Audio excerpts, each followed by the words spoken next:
Good evening, everyone. How's everybody doing? Good evening, Prof. Good evening, sir. Hi, good evening. Real well. Thank Thank you. you. How are you too? Happy Great. Friday. Happy Friday. All right. Appreciate everybody's time. We are starting here shortly. So we have uh, a, whole, a whole army of cybersecurity professionals who are going to help us walk through the tools they use on the job. So kindly stay tuned, and we are going to kickstart time now. All right. Yeah, you're welcome, everyone. I appreciate everybody's time. We were doing some admin stuff, trying to push it on YouTube, and you're still admitting people trying to join. So you are warmly welcome. This is Eretmis Cyber Chat. We do this every Friday night. And like I always say, you could have been anywhere, but you chose to be here with us to share in the knowledge and also to grow as a security professional. And we appreciate that. And you are doing the part of being a continuous being a lifelong learner, right? Right, we're a lifelong learner in the security space. So we appreciate your time. Now tonight, we will jump through and do some housekeeping, and then we will jump straight into it because we have a lot of panel members, and some of them will be leaving a little bit early, so we'll give them the chance to go through. That way, they'll be able to leave and attend to other business. So you are very much welcome. Let's get started. So tonight we are going to be looking at cybersecurity tools. So there are a whole variety of cybersecurity tools based on what you do in cybersecurity.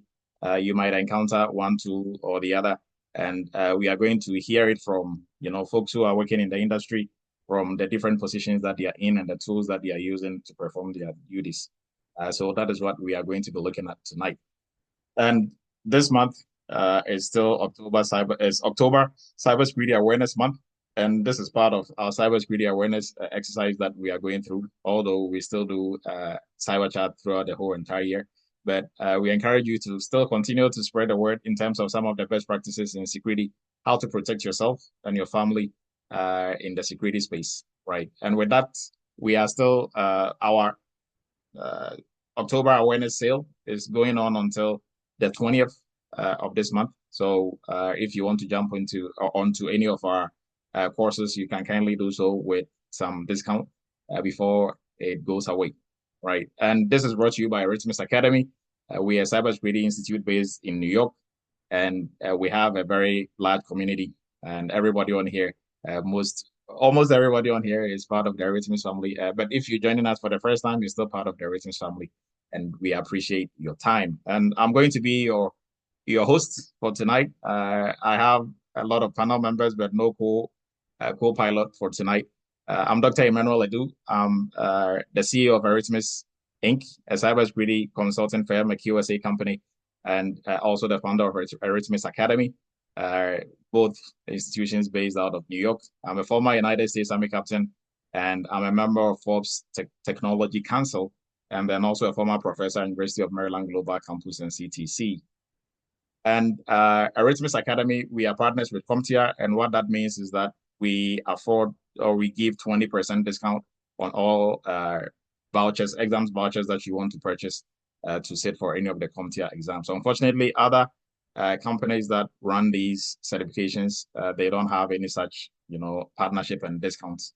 So only CompTIA has this as of now. So we partner with CompTIA to help you save some little money here and there, right? And also for continuous education, if you are joining us tonight, you can put in the chat Team Live, hashtag Team Live, and take a screenshot of it. You can use that for continuous educational points if you have to renew any certification that you've sat for previously. Now for certifications, if you sit for one, every 3 years you have to renew. So you can either sit for the exam again, or you can choose to use webinars like this as continual educational points to be able to renew your certification, right? And we have a WhatsApp group, a Eretmis WhatsApp group. We are almost full, but some people keep dropping up and dropping out, and we keep adding more folks as we move along. And our YouTube channel, that is where we transmit most of what we are doing on Cyber Chat on, and then also all previous Cyber Chats, you can find it on our YouTube channel. Kindly subscribe and share share the word and spread the channel. It has really good info on there for anybody who is anticipating to either start a career in the cybersecurity space, or if you're already in the industry and you want to grow, right? So tonight, still looking at Cybersecurity Awareness Month, and we are going to jump straight into what we are going to be discussing for tonight. So tools, cybersecurity tools. I think we did a session like this sometime last year, but we are going to revisit it again with different. I think we've mixed up the variety, and the good part about this is most of I think a good chunk of the panel members, or probably half or 4 or 5 of them last year around this time, they were students who were looking to, get an opportunity in the security space, and they were listening to other people talk about tools they are using. Now they are back talking about tools that they are using on the job. So if you are waiting to, get a cybersecurity role, probably next time is going to be you in the hot seat discussing what you are doing in the security space, right? So the tools that we are going to be looking at tonight, it will differ from, role to role. And before we jump into that, some housekeeping for folks who are looking to jump into the cybersecurity or do a career switch. We encourage you to join our cybersecurity entry-level course. It comes with hands-on internship and then also job placement assistance, where we help you find a job, and also we train you.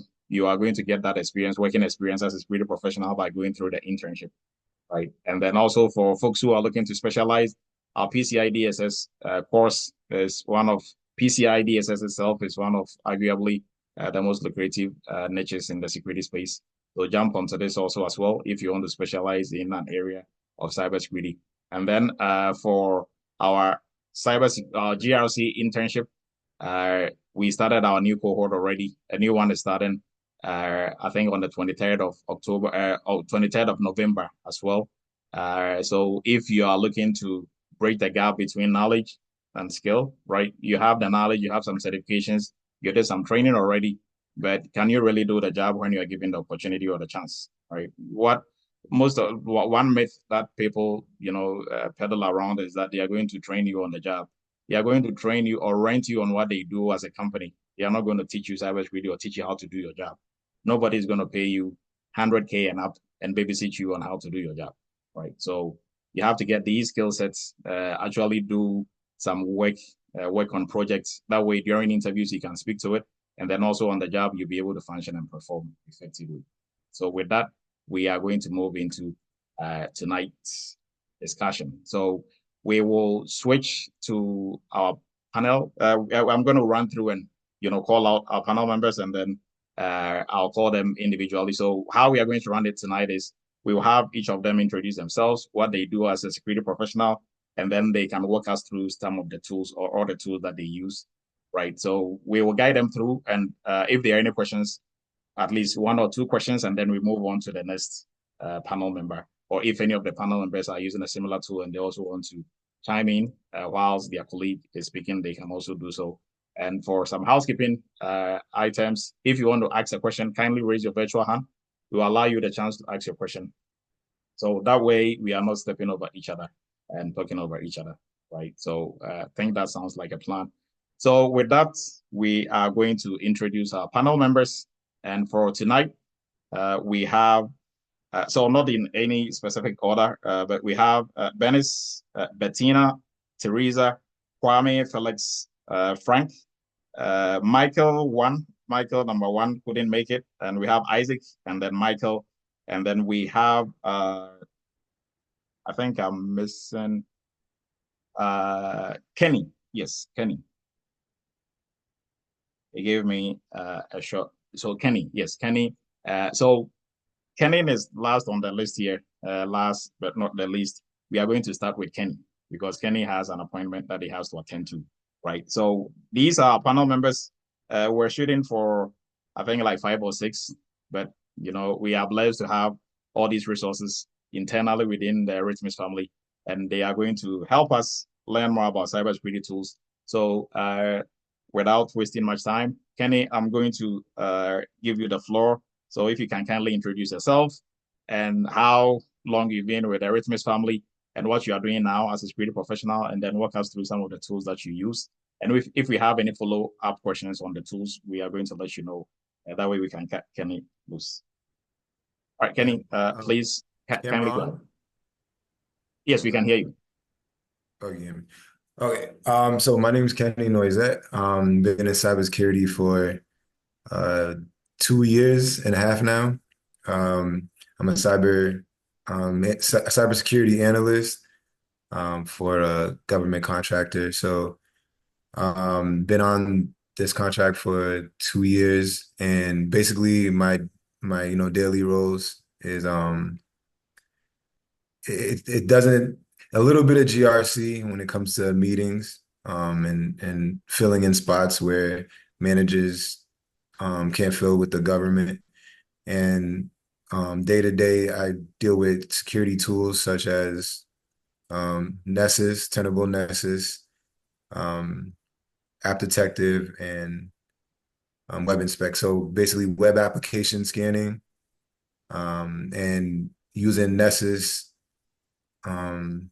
I say we interchange using Nessus and App Detective to scan the servers, um, the ports, like any type of host on our network.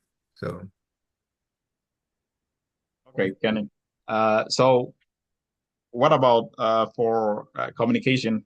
What do you guys, in terms of like ticketing tools, do you have any ticketing tools that you use?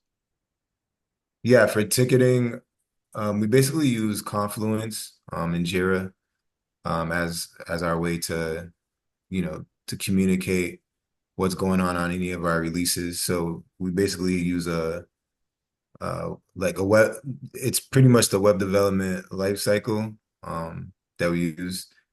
But in between that, we're scanning the lower environments before any updates go into production. Okay. So, and then also if we can learn just a little bit about like what your company does. You are talking about software development lifecycle. Like, do you have developers that you are working with? Is your company developing software for the contract that you're on?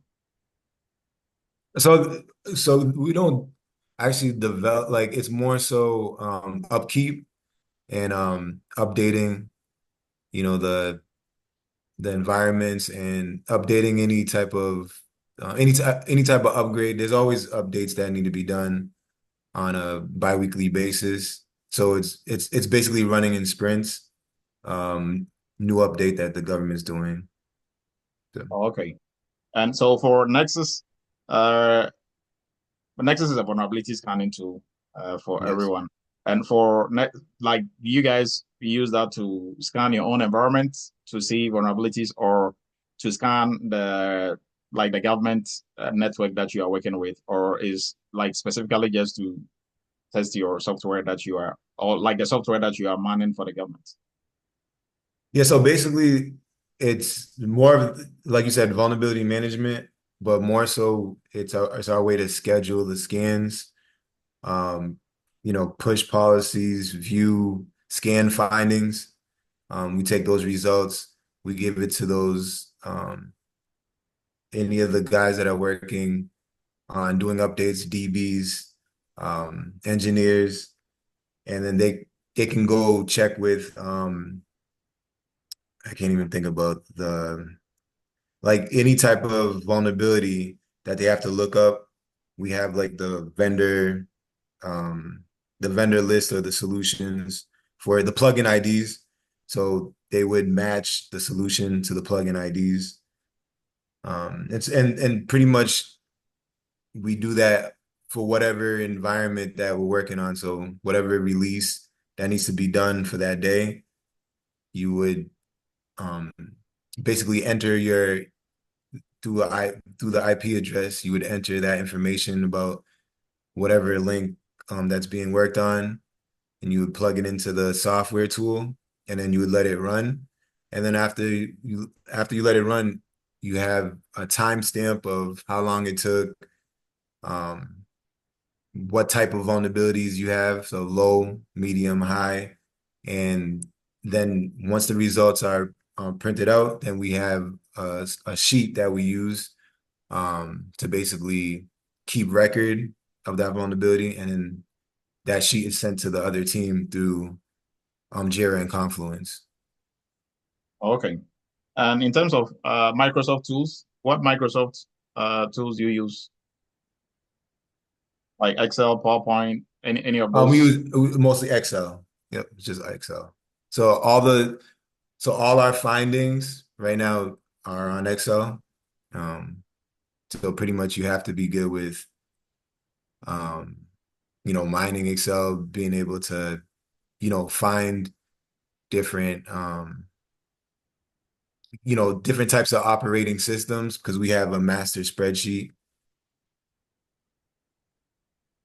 Okay. So for like when you do your scan, you guys move the results to the Excel sheet to be able to manage it. And then also that helps. I mean, for folks, this is for people to be able to link like the relationship between these tools. So without Excel, how best do you think you'll be able to move around and do whatever you are doing with the results that you get?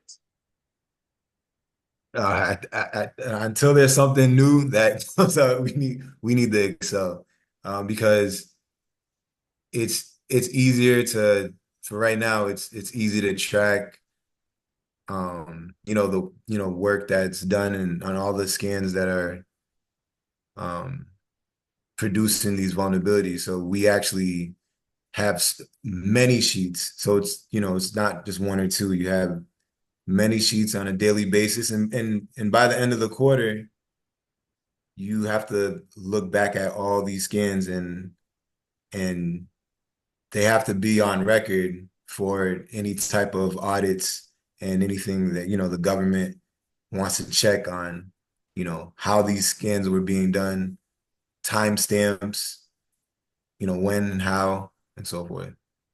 Okay, okay. And is there any advice that you have for everybody on here in the family in terms of how did you know how to use all these tools before you got on the job? Like how did you go about it? Your first day on the job, the tools, how did you, some situation awareness, how did you fit into the job, with these tools? Like what did you do to prep yourself to be able to use these tools as you got on the job? Well, you can prep yourself by, you know, before you get an interview or, after the interview and before you start the job, but that would be tough. It's best to learn the tools beforehand, before you get in the industry. Like with you, I took a few classes, even though I didn't complete, like the PCI, but you have to have coursework done and I reference the Eretmis hands-on course, even the beginners course sometimes like if I'm stuck, I'll just go back to the beginners course because even though I'm not working on for an example, like there's a certain area of cybersecurity that I'm not currently working on, but if it pops up in a meeting and I need to have some type of reference, I'll go back to the Eretmis. I'll go into my account that I have with Eretmis and go back to the free the free course or the course that I paid for. So I think you need to have coursework for the hands-on tools. Because if even though I'm an analyst now, if I want to transition to a cybersecurity, full-time cybersecurity engineer, you have to know all the tools. But because right now I'm just using a few tools, but it's best to take a course from schooling and learn the tools that way. So you can learn a plethora of Wireshark, Metasploit, um, different different types of tools to help you learn like red team stuff. If you want to work on the attack surface, like Kali Linux, Splunk, you know. So if you want to learn blue team, which is more defensive, and red team more offensive, you want to know every tool that's possibly out there because you don't know which tool your company is going to require, um, or the CISO what he has in mind. So you want to be ready. Okay. Thank you, Kenny. So before we let you go, there's a question in there for you. Yeah. Somebody is asking, there are many tools out there. So how do you get to know the tool that your company is working with, right? As you are prepping for. Mhm. And before Kenny gets in, I think mostly they will put that in your job description. If they say you should be familiar with these tools and they mention two or three, those two are probably the ones they are using. But Kenny, please go ahead.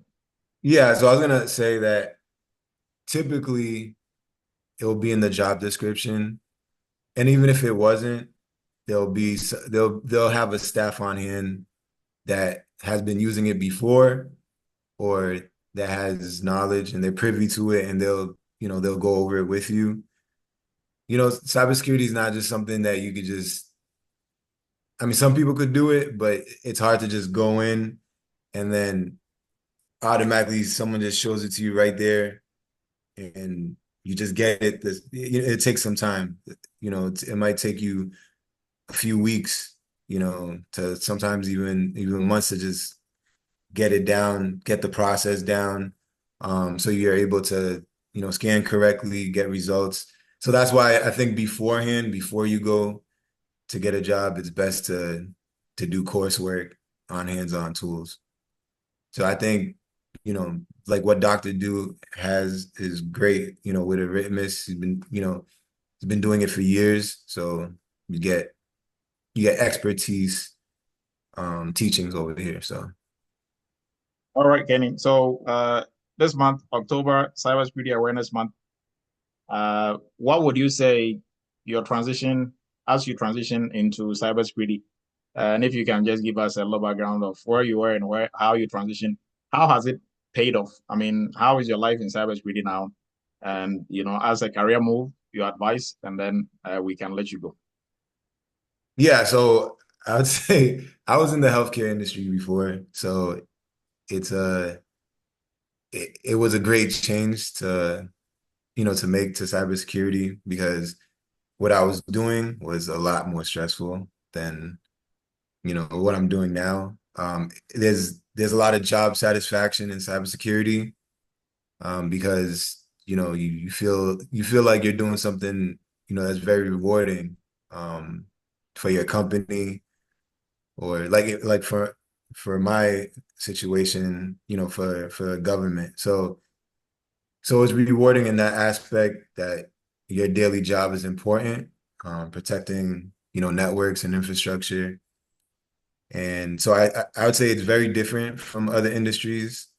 And it's very rewarding because when I was working at a health insurance, dealing with, outdated paperwork, outdated tools, it gave experience, but when you're in cyber, you're constantly learning, and I think it develops you as a professional. So right now, my goal is obviously eventually to become a full-time cybersecurity engineer.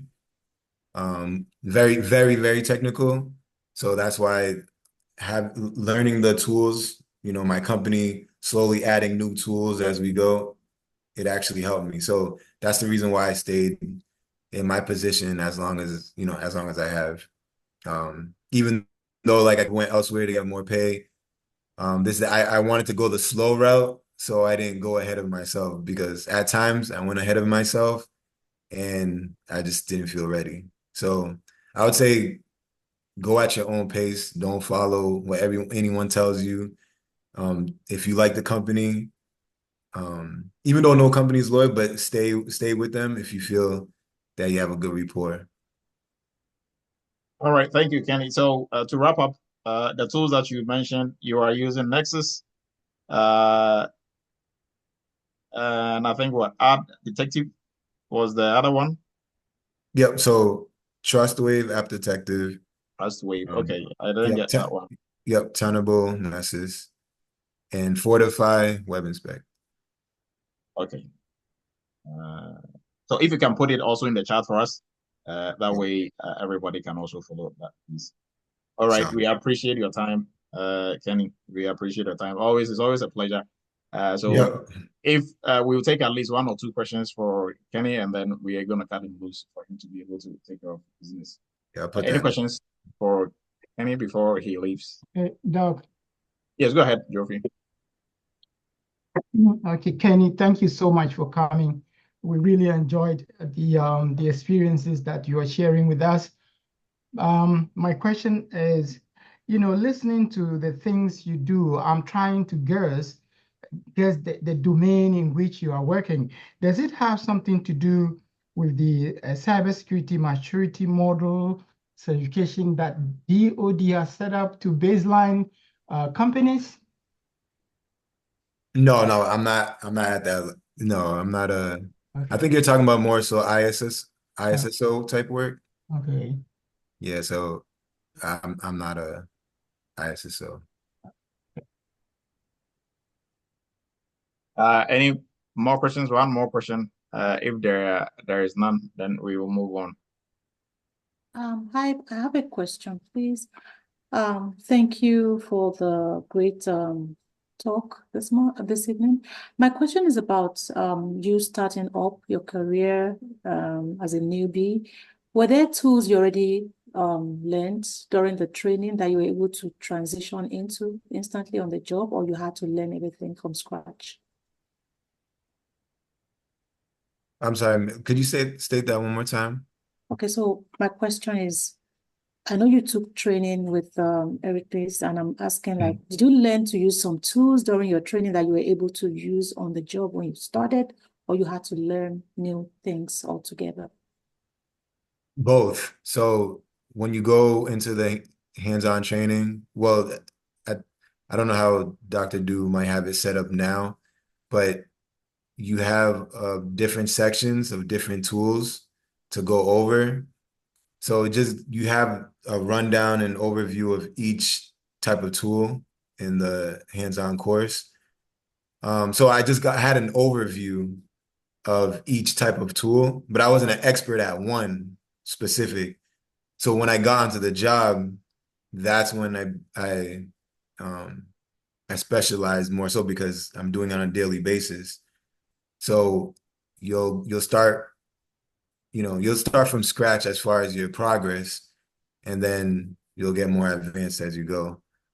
And they'll be patient with you. It takes time. Once you get it down, then it's gonna be muscle memory from then on. All right. Thank you, Ken. All right, thank you, Kenny. So next we are going to move to George. So if George, you can introduce yourself and let us know what you do as a security professional, and then you can walk us through the tools that you use. Hello, thank you, Dr. Edu.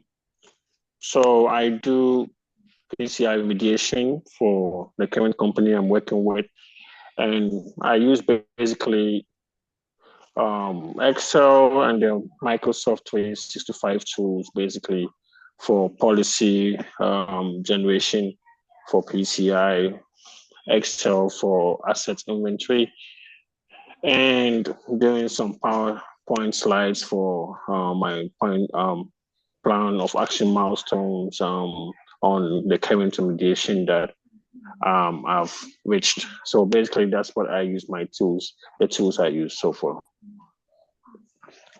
Okay, George, and for like ticketing, do you use any ticketing tools to assign tasks to different members in your ServiceNow. ServiceNow? Yes. Now Service for like ServiceNow is doubling up as a GRC tool. I mean, everybody is Yes. trying to put their hands in everybody else's business because it's business.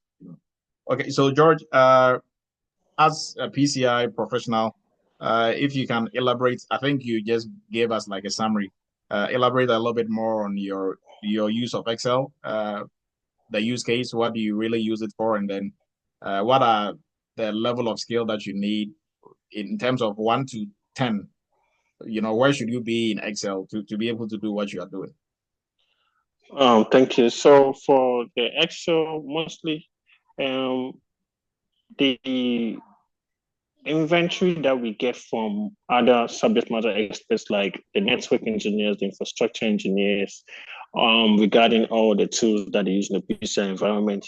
They export those tools to us, but if we have to do analysis on the Microsoft Excel sheet to change the raw data into a refined data, so we can do what kind of tools, what kind of assets are PCI and which ones are not in the PCI scope. And so we have to use, I would say you still have to know Excel anyway. You can, as soon as you send it Excel, what are you going to do? How are you going to go into, like, say, the tab as data and then freeze one pane and move it left and right and say, make screenshots of it so that you can be able to give reports on your the assets that has been on the screenshot. So if you don't know how to use the Excel, it will be difficult for you to say you want to use this tab to get this kind of information. So I believe you need to know some form of Excel to be able to know how to be able to transform your raw data into an actual data, to be able to interpret it when you do your meetings and say, this is the kind of tools we got from this data. We don't need this one. We don't need this one in scope. This one is out of scope. And so for Excel, that's what I use for that kind of information. Then for Word, most of the time, but Word, we do have another AI generative tool with Word to be able to help us generate policies. So that helps us to say if they don't have an original policy and we have to draft a new policy, we do have an AI generation tool that's proprietary to the organization. So yeah, it works with Word. And so that's another tool we use. And then also, like I said, we use our SharePoint for data collection of evidence in the organization. And then we have again, we use Excel for our plan of action milestones. So since it's a big project, we use the same Excel for our plan of action milestones to see where the remediation is. So you still have to know Microsoft 365, Word, Excel, SharePoint, PowerPoint, because we use the PowerPoint for our presentations when we get to on these meetings to see what kind of level we've got in our remediation. Say how many percentage do we have on the policies, say 60% or 40%, how many policies have we generated so far? And so those are the kinds of things so far that we've used. And since right now, most of the requests on collection of evidence is used to send tickets to ServiceNow. And then that also during the meetings, they also get report on where have we reached on the percentage of tickets that have been remediated. So that's what we do so far. Okay. Thank you, George. And for these tools, how did you prep yourself, moving into your role? Did you know how to use these already, or how did you get to know these tools before you got on the job, or you were trained on the job? The class from PCI's influence, I saw that you had Excel with some of the Newsman company evidences you gave us. So that gave us an idea that, okay, we have to learn some form of Excel. So I had to do some training on my own. And then the one I got before the PCI, my boss was also a very good PCI expert. So she also was very kind enough to help me say, go here, go to this tab, data, freeze this pane, scroll this side, cut it off. And so the company might help you. You also have to do some work on your own to be able to follow where, because if she says go to this tab and you don't know where review data and all those, what you'll be found wanting. So I think it was a 50-50 for me. And so that's how I was able to catch up. But you always have to do practice on your own, because with this current job, I didn't even know SharePoint. But you have to do something on your own. And then you also, ask some questions. You learn on your own. So I think it's 50-50. You will not be able to know everything. But what you need to know for the job, I think you have to do some homework. Thank you, George. And then also question that I asked Kenny. So being in security now for a while, what was your background coming into security, and how has it been? Has it met your expectation? If you can give us a little background into that also as well, and then we will open the floor for some questions, and we'll move on to our next panelist. Yeah, so I was talking to my cousin. He also did your class, and I was telling him about the flexibility. He's an X-ray technician, so he wants to also get out. So now he has done the GLC.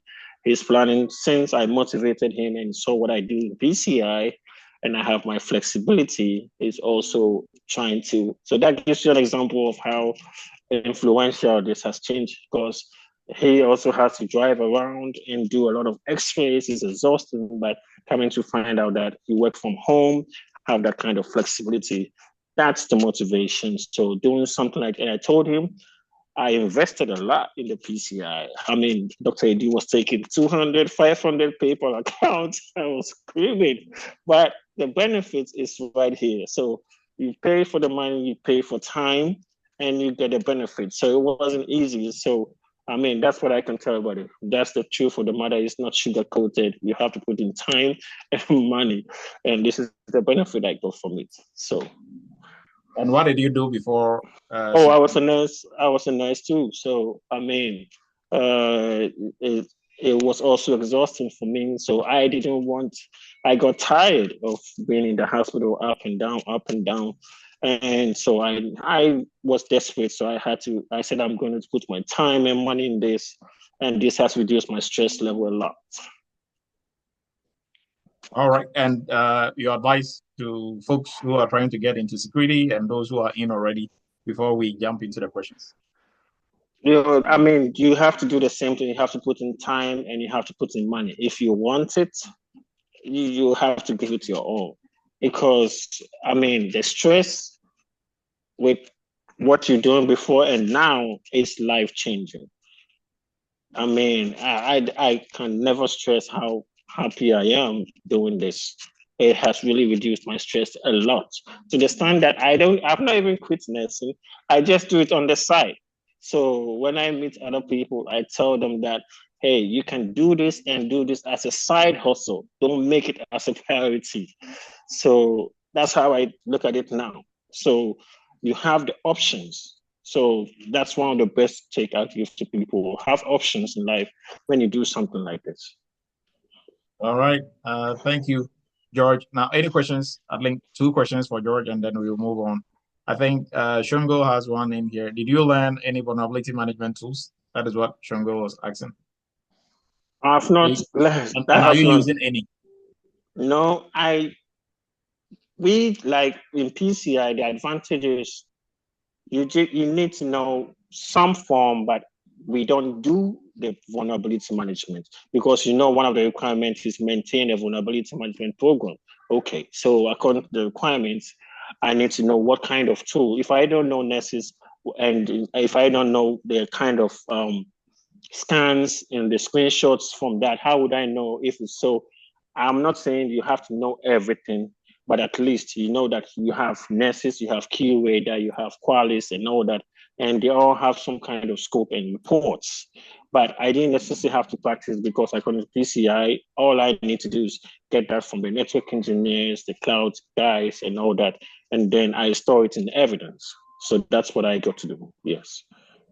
Okay, and there's a second question in here from Samuel.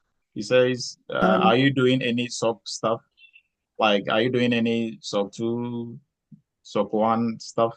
If that is what you asked, Samuel, or the other, like which type of SOC are you talking about? There are 2 types of SOCs in security.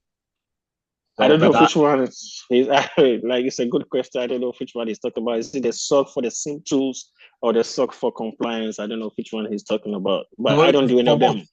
Yes. Yeah, I don't do any of them because we are all focused on PCI for the company right now, remediation. So, okay. All right. Thank you, George. So I think we have a Thank few you. questions for George already. So still within the PCI space, we are going to jump to Frank. Frank is also a PCI manager for his company. So if you're on here, Frank, you can introduce yourself. Let us know what you are doing, your job title, and then you can run us through the tools that you are using on a daily basis. Okay. Thanks, Dr. Edu. I hope everyone can hear me. My voice is a little off, but so my name is Frank Osei. I'm the program manager for PCI compliance with an oil and gas company. And I have a couple of tools that I use. Some of them are basic tools that we all use on our jobs. I mean, the Microsoft 365 tools, like Outlook, Word, Excel, Teams, and with PowerPoint and the likes. So those are the basic ones that I use. And I will say there are some tools that I use quarterly for ASV scans. When we say ASV scans, I know we have approved scanning vendor that PCI have certified to conduct those. But what most people don't know, or before I got in the field, I thought the company would just do the scans on your behalf but I didn't know it was more involved in like you have to do some type of work on your end too before you send the data to them to do the scan, I mean, conduct the scans for you. So we use Qualys PCI, that's the ASV scanning vendor. So I get the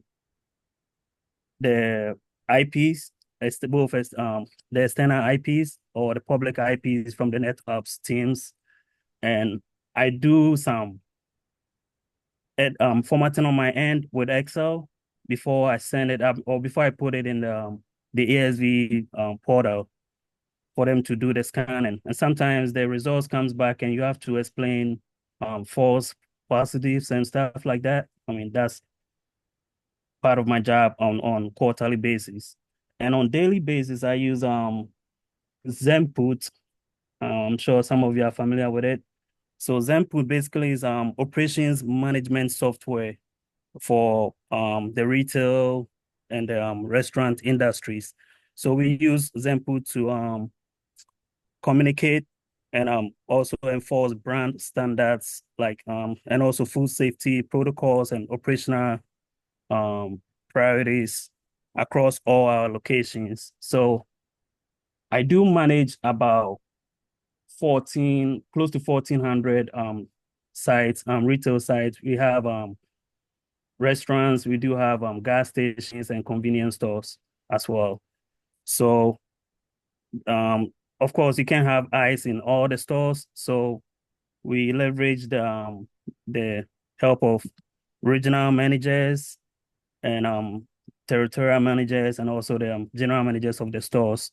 So we use Zenput. That's where they kind of give us it gives us like real-time visibility into the tasks that they are conducting and also help us as leaders to hold the stores accountable. And there's also Snap. Another tool that we use is Smartsheet for inventory and also for taking surveys for the stores in case we need to roll out something or we need to supply the stores with something. We use Smartsheet for that. It has the same outlook like Excel. Just recently, I used Visio to create incident response chat flow for the stores. So that's another tool that came in handy too. And so when it comes to reporting, when it comes to PCI reporting and stuff, we do have the card brands portals that we use for reporting and documentation purposes. Some of them are Secure Trust. I believe it's now Viking Cloud. And the other one is CardPoint. And for ticketing, we use Sharewell, but my company is going through tech modernization now. So quarterly, we do have like changes coming through. I believe some time ago we used to have Okta and Dio for MFA and all that, but they've switched all that to Microsoft Entra or Entra ID, as some of you might know. We use SharePoint as well for inventory management. And what else? I'm trying to think. Yeah, when it comes to collaboration, of course, we use Teams and Outlook. So I think that's it for now. I don't do much with tools. When it comes to vulnerability and all that, I don't do much with those. Okay. Thank you, Frank. So you just went through a whole catalog of tools. Now for these tools that you are using at your job, how did you know they were using all these tools going into the job? And if yes, how did you prepare yourself to be able to, work and function in this space with all the tools that you've listed? All right. So going into the job, I didn't know for most of these tools, I didn't know that we are going to use that. But then again, I do know that Microsoft Outlook and Teams, most companies use that for collaboration, and I think others use Slack, and there's a whole bunch of them. So I did some self study when it comes to the Microsoft stuff, and also with Excel. I think during your class, the PCI class, that's when I realized I need to, I wasn't I wasn't even intermediate. I would say I was a beginner when it comes to, but now, I realize it has to it's going to come in handy if I have to, venture into the PCI field. When I was exposed to it during the PCI class, because I saw you had the a couple of tools. I mean, like a couple of PCI stuff in the Excel spreadsheet. So I figured I have to, study Excel somehow, and it's become handy on the job too. So going into it, yeah, I did some self-study when it comes to like the basic stuff, basic tools like the Word, Excel, and all that. But the other tools, when it comes to like the PCI, Qualys PCI, I got trained on the job by my boss. Okay. Okay. Fair enough, Frank. So, and also, your last two questions. So uh, moving into cybersecurity, Yeah, like, how has it been, right? As a career move, how has it been for you? it's been great. I've done a couple of jobs in the past, where from warehouse and all that.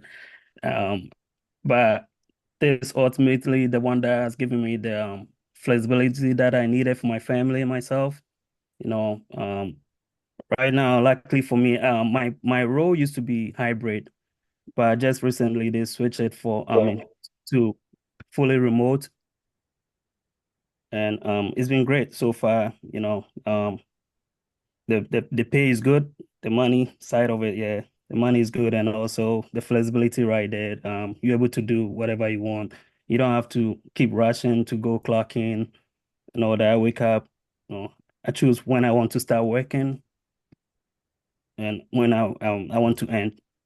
So that flexibility right there is a major thing for me. Okay, thank you, Frank. And one last thing. So, if you can kindly do us a favor and put all these tools in the chat, Okay. that way people can just, copy and, follow up. And so we are doing this as a way to expose you to the tools that are being used in the industry. And you're hearing this from different roles and different people working in these roles, right? So at least if you were clueless as to, or you just knew one or two, now you know. And some of the other tools that you might take for granted, like Excel, everything Microsoft, you think, I mean, Word, is that even a tool? Word and Excel and PowerPoint and the rest, they can make or break you, right? So for a tool like maybe Nexus and the rest, if you don't know how to use it, they can show you around, but even still, you have to know something coming into it. But if you don't know how to use Word, I think they are going to smack you on the head, right? Or Excel, like George was saying, okay, go to this tab, go to file, and you're asking where is file, right? Like you don't want to do that. So, what we are doing is not, you don't, from what everybody have said, you don't have to be an expert in all tools going into it, which is impossible, right? So at least know some. When you get there, if you are, 50% or even 30% on it, they can, and as you practice, they can bring you up to speed. And as you practice, you get better and better. All right. So Frank, last question. Your inputs in terms of your advice to anybody who wants to branch into the security space. What will be your advice? Okay. Yeah, I would say to invest, um, if you want to enjoy something, you have to invest in it to be able to reap what you sow. So, um, invest time, money, and also network with folks you meet on in the industry. That will also come handy. Some people can pull you into their jobs and stuff. So networking is also big. And also, yeah, when it comes to applying for jobs, you have to treat it as a daily job too. Like, don't just slack off and apply one here and there. Like keep it as a daily job. I All right. think that's it. Yeah. All right, Frank. Any questions for Frank before we move forward? I think there are some in the chat. So one general question: do you study GRC before specializing in? Oh, I think that is for Frank. Did you study GRC before specializing in PCI? No, I did not. I actually did I went through the entry level course with Dr. Edu, and of course I did the internship after that before branching into the specialist PCI course. And then after the specialist I did the expert PCI course. And it's really helping me on the job. Every now and then I have to refer back to my notes from the class, and I'm able to log back in to check on a few stuff. And Dr. Edu has been so generous enough. Like after all these years, I've been with Eretmis since um it's been 4 years now, I believe. I think 2020. Yeah. And I'm still able to access my account to, even on the job, to refer to notes on there to do my job. So no GRC experience whatsoever, but just the PCI course that I got from Eretmis Inc. That's it. So to maybe Frank is referring specifically to the typical what people mostly refer to as GRC, but everything that Frank did, and even PCI, they all fall under GRC. Oh So yeah, I know. Yeah, I know you offer the GRC course itself now, and the payment card. yeah, GRC. Okay. Yeah. So So I I think you get, offer it as a different courses, right? That's why I'm yes. okay. Okay. So Frank went through entry level, the internship, and then PCI specialist and expert. Okay, so hopefully that answers the question. Now for the second one, please, we all should learn. I said, okay, I think this is a comment. We all should learn Excel and not take it for granted. Yes, that is something, that was something put in there. Did you get Security Plus before you got this job, or did your job require Security Plus? I think I forgot to ask Kenny and George that. Oh, okay. I know their jobs didn't require you to Okay. have. My job didn't require that, but I had that before, getting this job. But I was required to get an ISC certification in a PCI field after securing the job, which I did within a month or two, I believe. And it was under pressure, but based on the training I received, I was able to, pull it off because it's two exams that you have to take. You have to pass the first one before moving on to the second one. And they needed me at a crucial moment. And I think I've shared that story already in the previous cyber chat. All right, Frank. So now I have ISA and PCIP and Security Plus, and I'm working on CISA now. Okay, thank you. And Kenny, thank you very much. Kenny has to run, so we appreciate your time. Thank you very much. We will talk offline. All right, so I think those are the questions for Frank. We will open the floor when everybody has gone through, and then you can ask your questions more. Now, I think if I saw this right, Teresa, if you are ready, we are going to push you through. So Teresa, please go ahead if you are ready. Okay. Just like Dr. Edu said, my name is Teresa, and I was part of the June cohort for last year, and I've been in my current role. I'm now going to 1 year, and currently I'm working as a vulnerability risk program manager for my company. And when it comes to the tools portion of it, we use for vulnerability risk management, our company have implemented Vulcan Cyber. So what this tool does is that it's integrated with all our scanning tools. And so what it does is that it kind of aggregates all the data and puts them in the Vulcan Cyber tool. And based on the criteria that is defined, which I have defined those criteria in Vulcan Cyber, it auto creates tickets into Jira. And that is where I go to pick up those tickets and engage the different teams to remediate those findings. And so that is really the work, the flow for what I do as a risk manager. And what else again?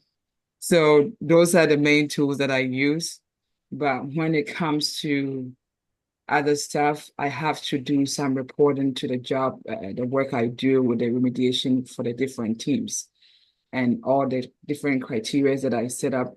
Some of these tools that scan our endpoints and network and servers, I think we have Orca, we have CrowdStrike, and then there's one called NextParker. So there are different teams that manage these applications. And so once the ticket comes out, it's grouped that way. And I collaborate with those teams to remediate those findings on a daily basis. And for the reporting piece of it, I use Excel just to create some metrics for reporting to show the work that I do. And then I also use PowerPoint for creating presentation slides to report to leadership on the work that I'm doing.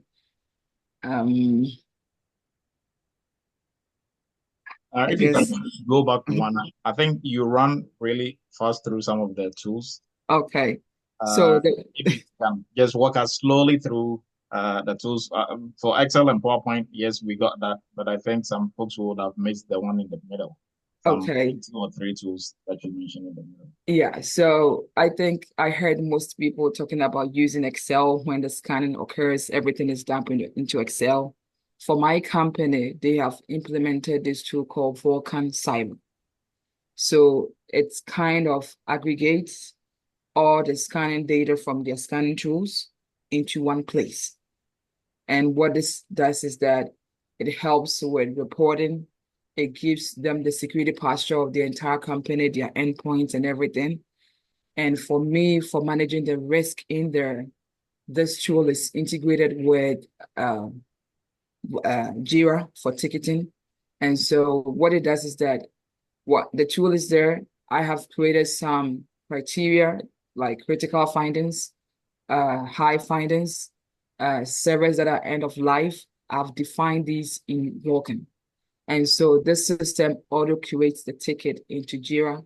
And then once it gets there, my job is to collaborate with the different teams who own these assets to remediate those findings. So the two tools that I said earlier is Vulkan Cyber and then Jira for the ticketing. Okay. And then I also mentioned about the scanning tools that are linked to the Vulkan Cyber. Some of the tools are called NetSparker, SonarQube, Orca, and CrowdStrike. These, I don't do anything with them. The main tool that I use is the Vulkan Cyber and then the Jira. The other tools are managed by application teams and security operation teams to make sure that the scanning is occurring so that I get the report that I need. Okay. So thank you for taking time to break it down again. Now for these tools, what was your experience with these tools before you got onto the job? Did you have experience using any of these, especially Excel, PowerPoint, and then for Vulkan, Cyber, and others? What was your experience before getting on the job? And did you know they were using these tools before you got there? For the Vulcan Cyber, no. When I got there, they were now doing proof of concept to implement the tool. So I kind of learned the tool as they were going through the requirement stage till when the tool was implemented. And I was teamed up with one application engineer. So she helped to set up the settings and build the tool with the vendor. But as to how to use, nobody held my hands. I had to watch videos, the training sessions they had to learn the Vulcan Cyber. With the Jira, I worked before as a QA analyst, and so I do have an extensive training in Jira. And so nobody told me that they use Jira. I just got there. Well, Vulcan has to be integrated with Jira, and my manager was really impressed how, I knew the tool, and he didn't even say anything about it because he's like, well, you know the tool, I don't have to even ask for any training for you. And then for Excel and PowerPoint, those are tools that I've used over the years for my different roles before getting into cybersecurity. So I knew those tools before getting into the current role. Okay. Thank you, Teresa. And last two questions. So for your experience in security now, being in the security space, working as a vulnerability risk manager, how has it been in terms of career move? Has it paid off, or has it met your expectation as a career move? Of course it has, because when I was looking for the role, for me, I just told myself I'm looking for a remote role. And so all my job search was just to look for something that is remote. And I really didn't search much, but I think that was the second job and I got it and it's fully remote. So that flexibility that comes with you being in the house, being able to see your kids leave the house, come back, you are here. And that is very, very good. So that's what I can say regarding it's really fulfilling. And the time that it gives me to even focus on other stuff, even though I'm working remote, once I get my job done, I can do other stuff for personally and for family, and also get back to work when needed. All right. And what will be your advice for anyone looking to do this career move? Well, my advice would be that just like my earlier colleagues have already mentioned, just invest. Sometimes you look at the money and you have so many uses for that money, but invest your money into whatever that you want to be, and it will pay off at the end. And when you invest the money, invest your time. And I'm saying that because when we during the internship, right, I was asking myself and asking my teammates, did these people not pay the same amount we all paid? They did not invest their time.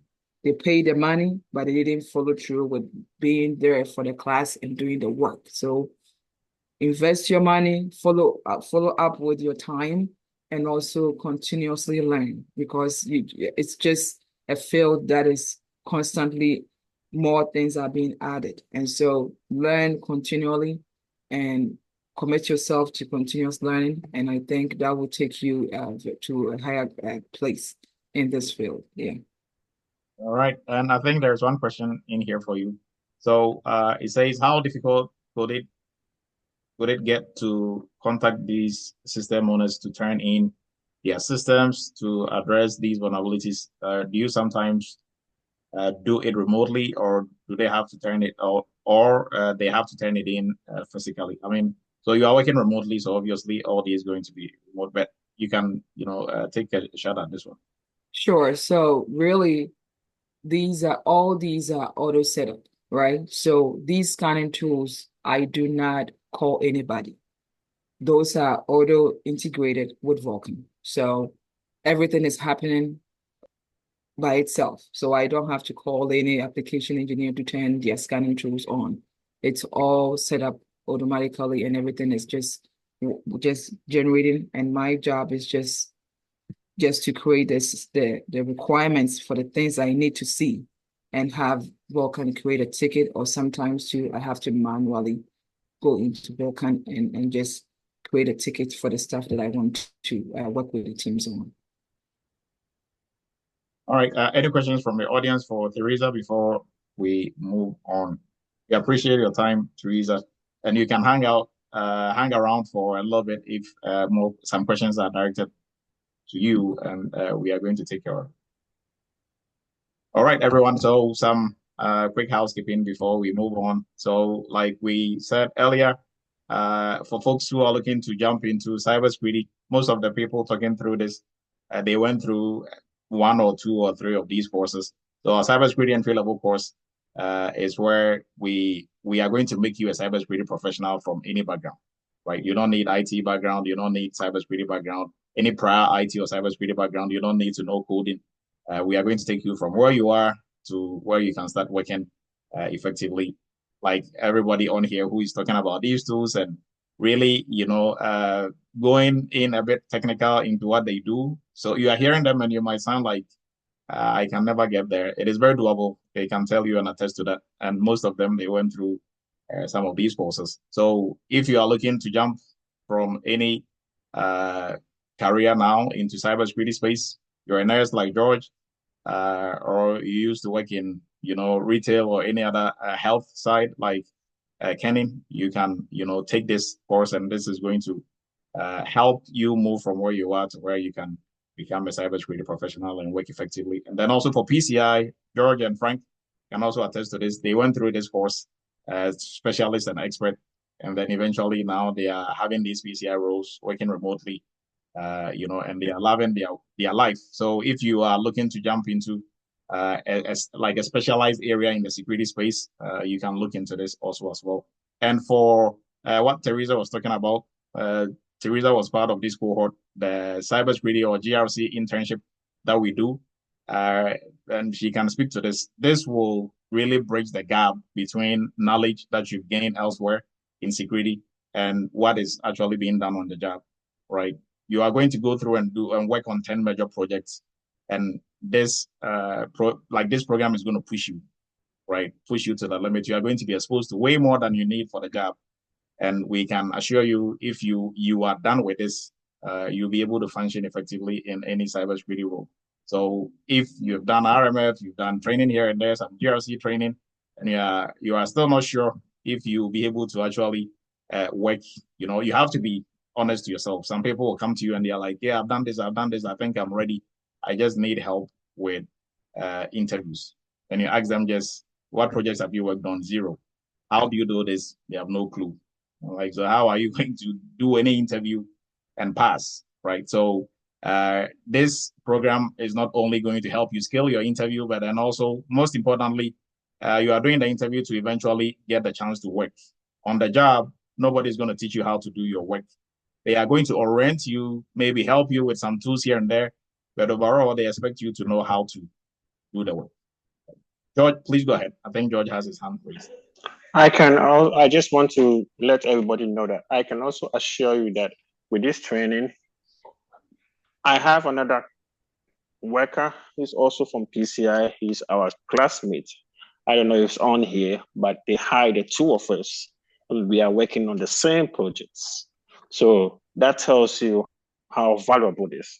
When we started, they hired us as security analysts. And when we went on and we hit the ground running, the kind of questions we're asking, the ISA was the former QSA who was hired asked us that, hey, George and Peter, were you guys hired as PCI or security analysts? We said, security analyst. But we do have PCI experience, because the kind of questions we're asking, we're saying they had no data flow diagram, no network diagram. How are we going to have a scope? Just from the training, that helped us have put on edge. So I'm telling you that this is value for money, that it gives you an edge to set your pace when you are in a company. And so 2 of us from the same class working in the same company is really valuable. It's great. Thank you, George. And with that, we are going to move to our next member on the panel, and that is going to be Kwame. So Kwame is doing cybersecurity analyst, cybersecurity manager, and PCI at the same time.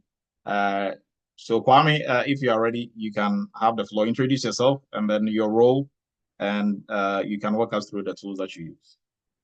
Hi, my name is Kwame, as usual, former student of Eretmis, being trained by Professor Du. So that is where I get my knowledge, everything about cybersecurity from. And now I am the cybersecurity manager for my company and also PCI subject matter expert. And in that company, everything is me. When it comes to PCI, when it comes to cybersecurity, any question, they need a security guy, and there's nobody than the son of Dr. Duke here to answer them. So, and then I'm putting the tools that I use on the chat, so you can take a look at it. So in my company, we use a lot of tools. We use Okta, Slack, Recorder Future, Fishfort, Jira, Proofpoint, Article, Sophos, Veronis, and then Google Doc. So when I'm going to take them one by one based on the tool, so that at least we get to understand what each of the tools is used for. So when it comes to Okta, we use Okta for user identification. That is, if you have to log in from anywhere in any of the company applications or devices, you have to be identified through Okta to confirm, to authenticate that you are the right person who has been given the access. So you have to also provide a multi-factor authentication to confirm as to the username and the password you provided is right. And then you move on. And then we use Slack also as an internal communication amongst peers. That is where we chat, ask questions, engage. If you have any questions, a follow-up ticket or any issue or concern that you need somebody to either get a job that you're waiting on to be done, then you have to reach out through Slack, and then the person have to also respond.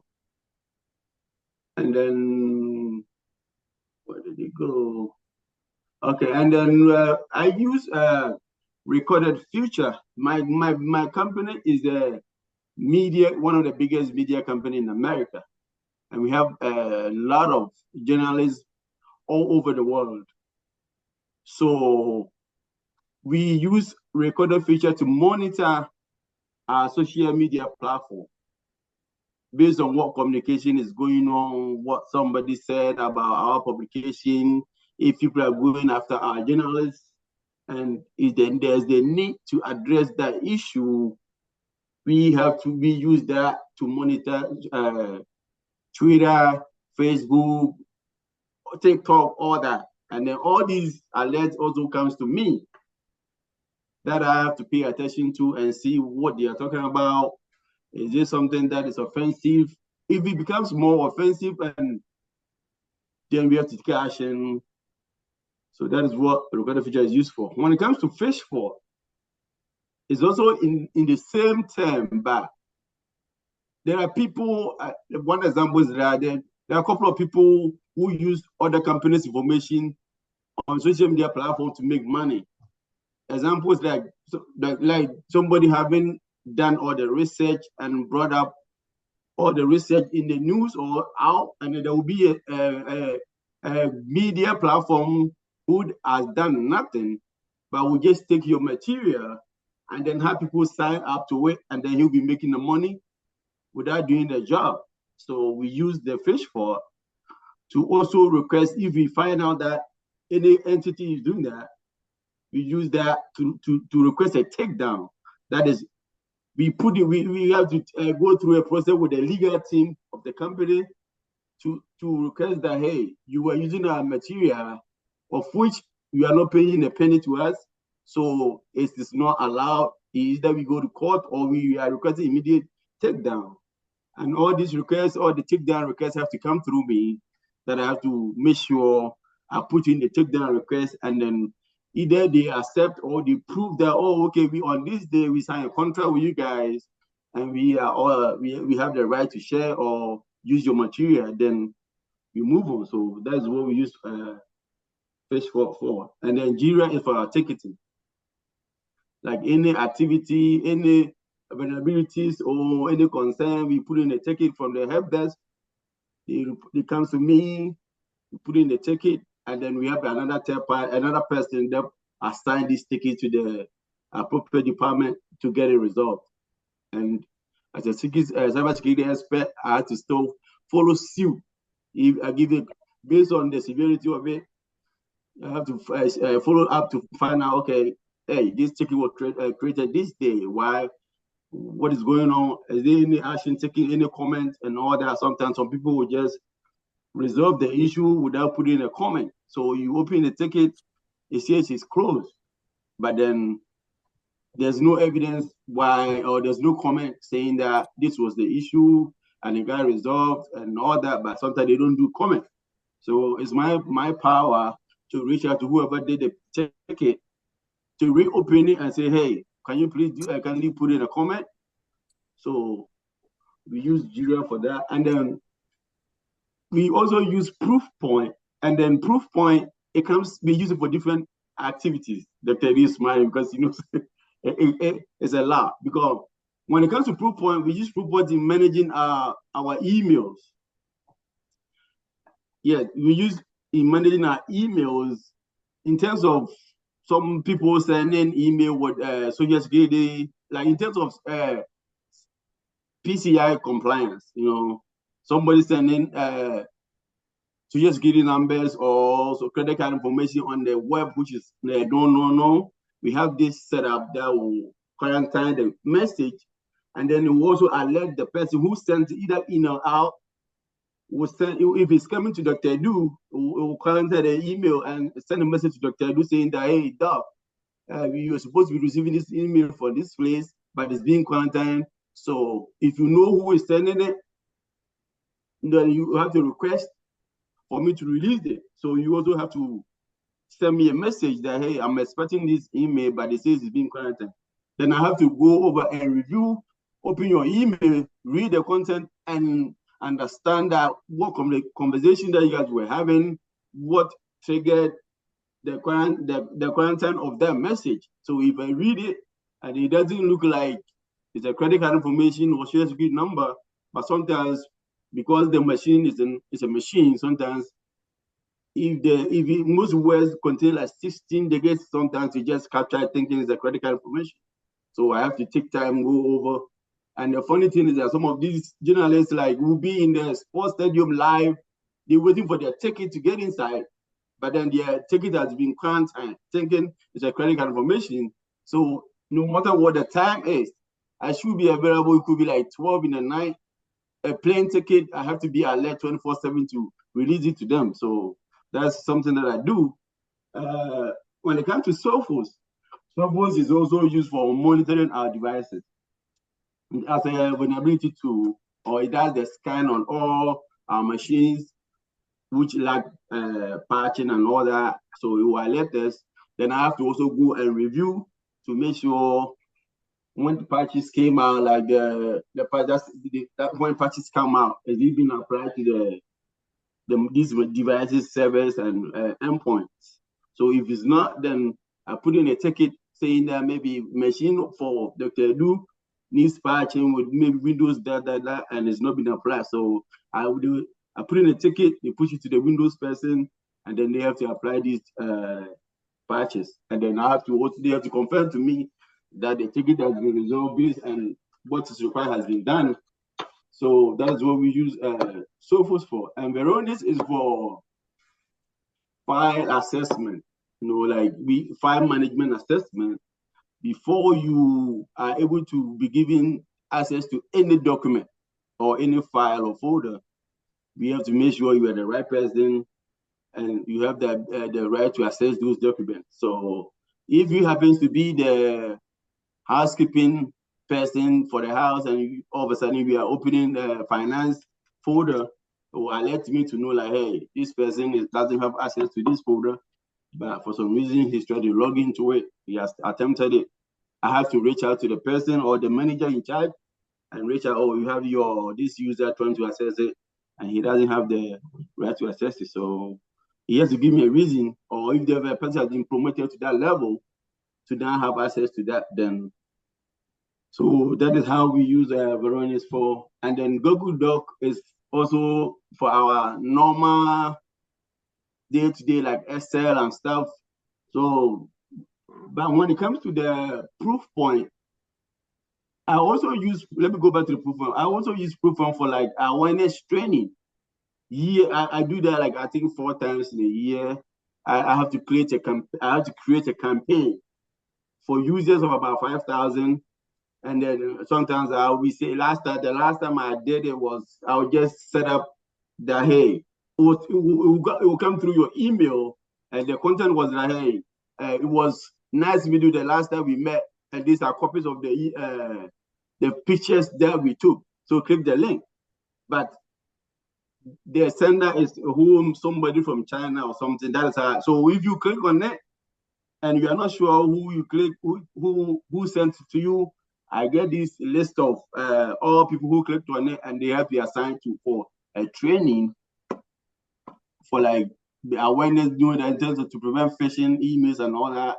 So we use Proofpoint for that. So those are all the tools that I use, and that is me, a product of Eretmis Academy.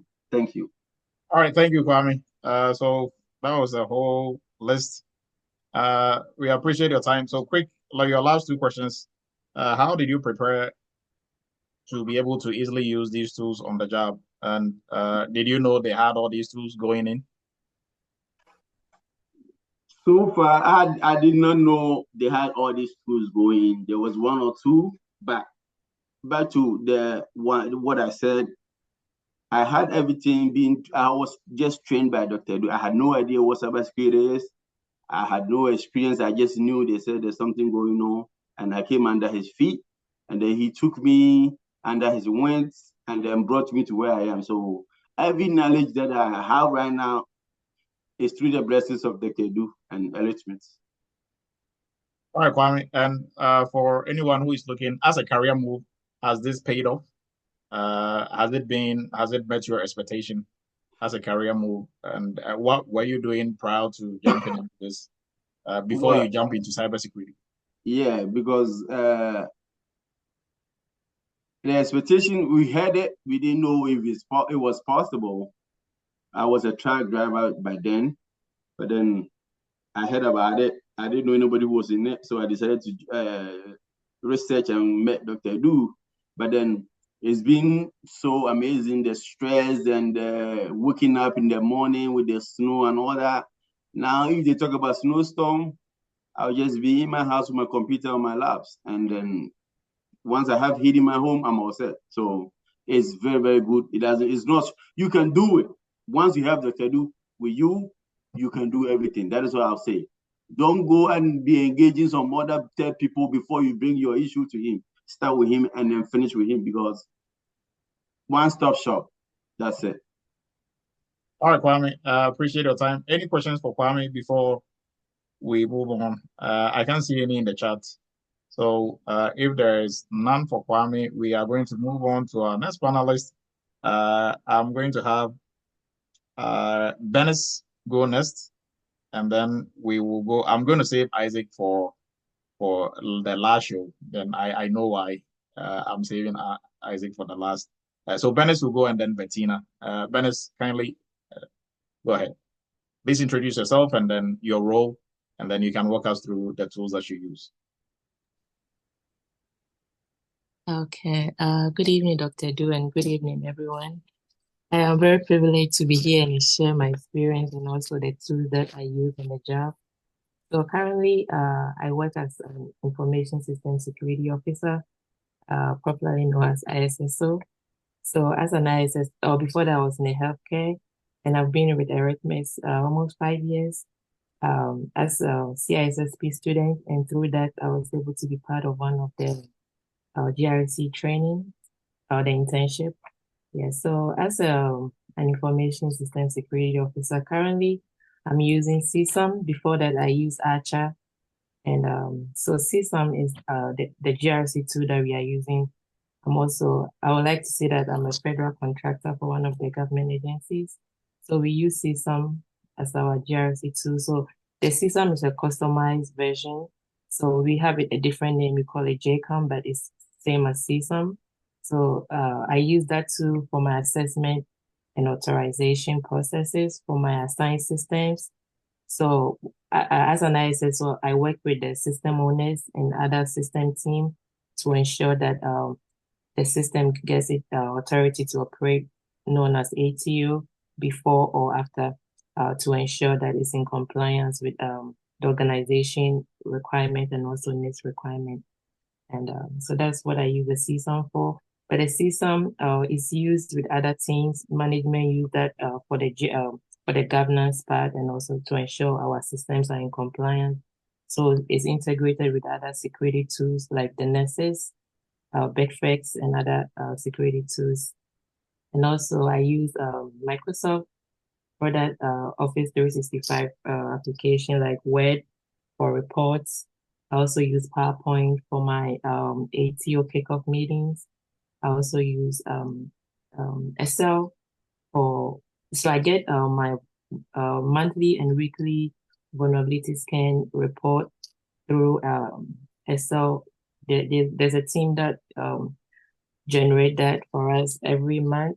Sometimes it comes in through an automated email, but if I need to get a new report to validate remediation from any of the system team, I request that from the team in charge of Nessus.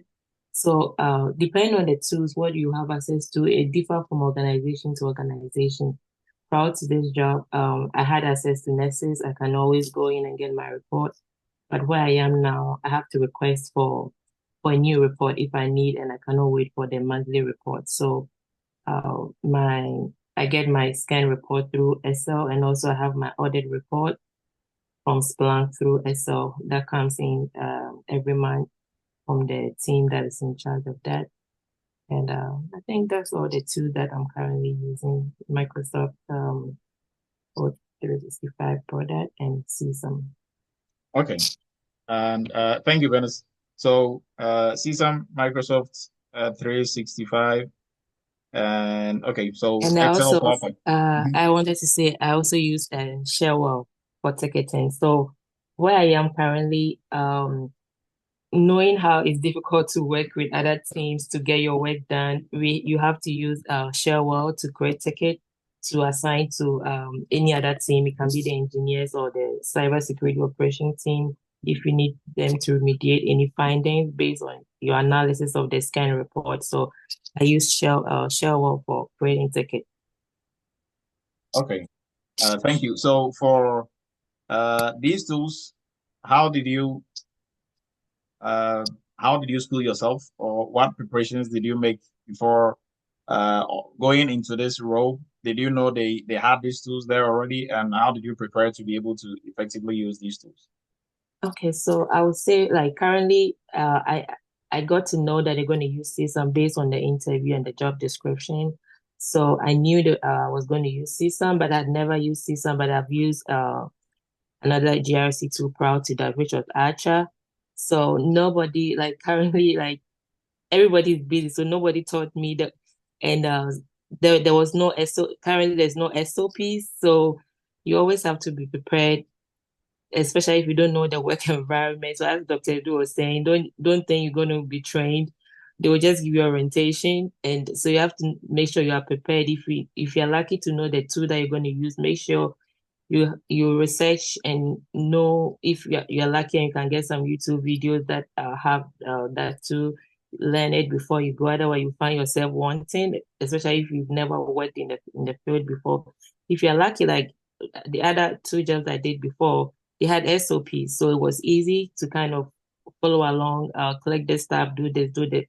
But where I am now, there's no SOPs. Like everything is everywhere. You have to find things yourself. But luckily, I had worked with another GRC too. So if you know one, you can work with every one of them. So that helped me to kind of navigate where to find things, even though it was a different tool, but definitely they all work the same way. And of course, Office 365, I already knew it, but I kind of gain more experience day to day, get to know some of the functionalities that probably I didn't know before. So I also learn on the job. If I'm not I do not know the functionality or what I'm asked for, I learn on the job, do research before I do what I have to do. And also with Shell, I've never used Shell, but I had an orientation, and I also got an SOP. For that, I had an SOP, but I don't use that much unless I need to create ticket or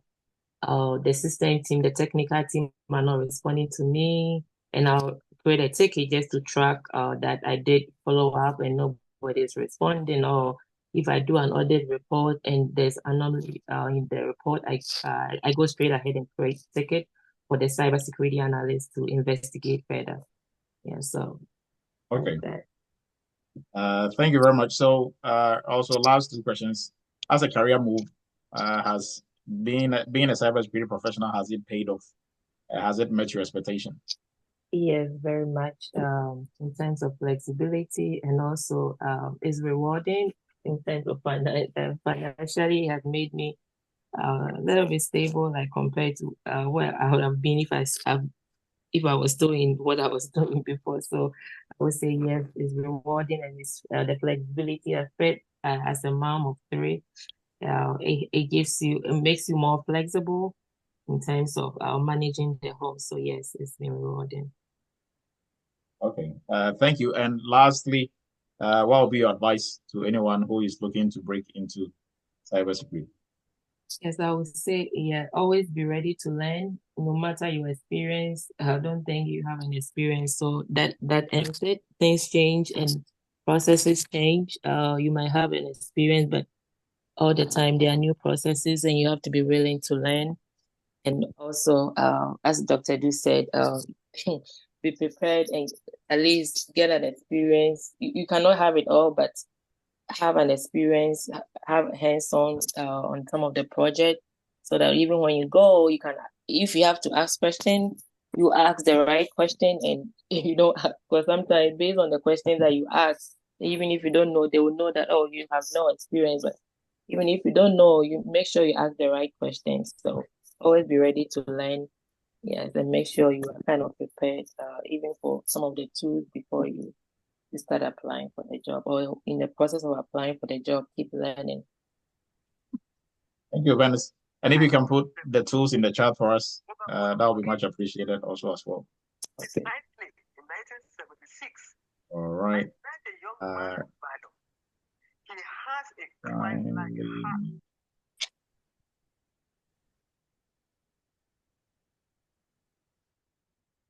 All right. So next on our list, thank you everyone who has come through so far, and hopefully we are all learning something. Next in our list, we'll go to Bettina. So Bettina, I know you've been here since the beginning, but I'm saving, I know why I'm arranging it that way. So Bettina, kindly go ahead. Okay, good evening, everyone. Can you all hear me? Yes, we can hear you loud and clear. Okay, thank you so much for having me here. And so, as you all know, my name is Bettina Kwating. I am a cybersecurity manager. I work at the airport, Newark Airport. And basically, my key responsibilities are I mainly develop and implement cybersecurity strategies and policies. I manage risk assessment and vulnerability management. I oversee incident response and threat hunting. I manage security operations and monitoring, and I ensure compliance with regulations and standards. I also lead security awareness training and education, and I collaborate with our stakeholders and third-party vendors. So mainly my job is we have a lot of tools that we work with, but what I do mainly is I manage all these people that on the team. basically. And you must know about these tools to be able to manage them. You cannot manage people if you don't know what they are doing. So we work with, we have Avanti, Secure Honest, Microsoft Defender.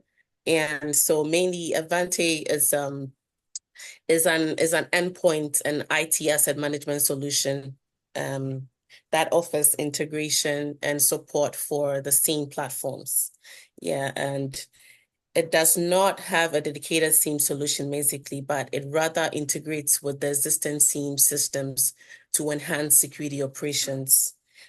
So some of like the SIEM, like, so mainly for like endpoint data integrations, vulnerability management, automation and incident response, threats, intelligence, and integration, compliance, reported, and all that. So for the SIEM, we use Secure Onyx, and it was very new to me. I'd never heard of it before I joined the company. Yeah, so it's quite advanced. So it has the capabilities that focuses on the user and entity behavior analysis and SOAR and threat intelligence as well.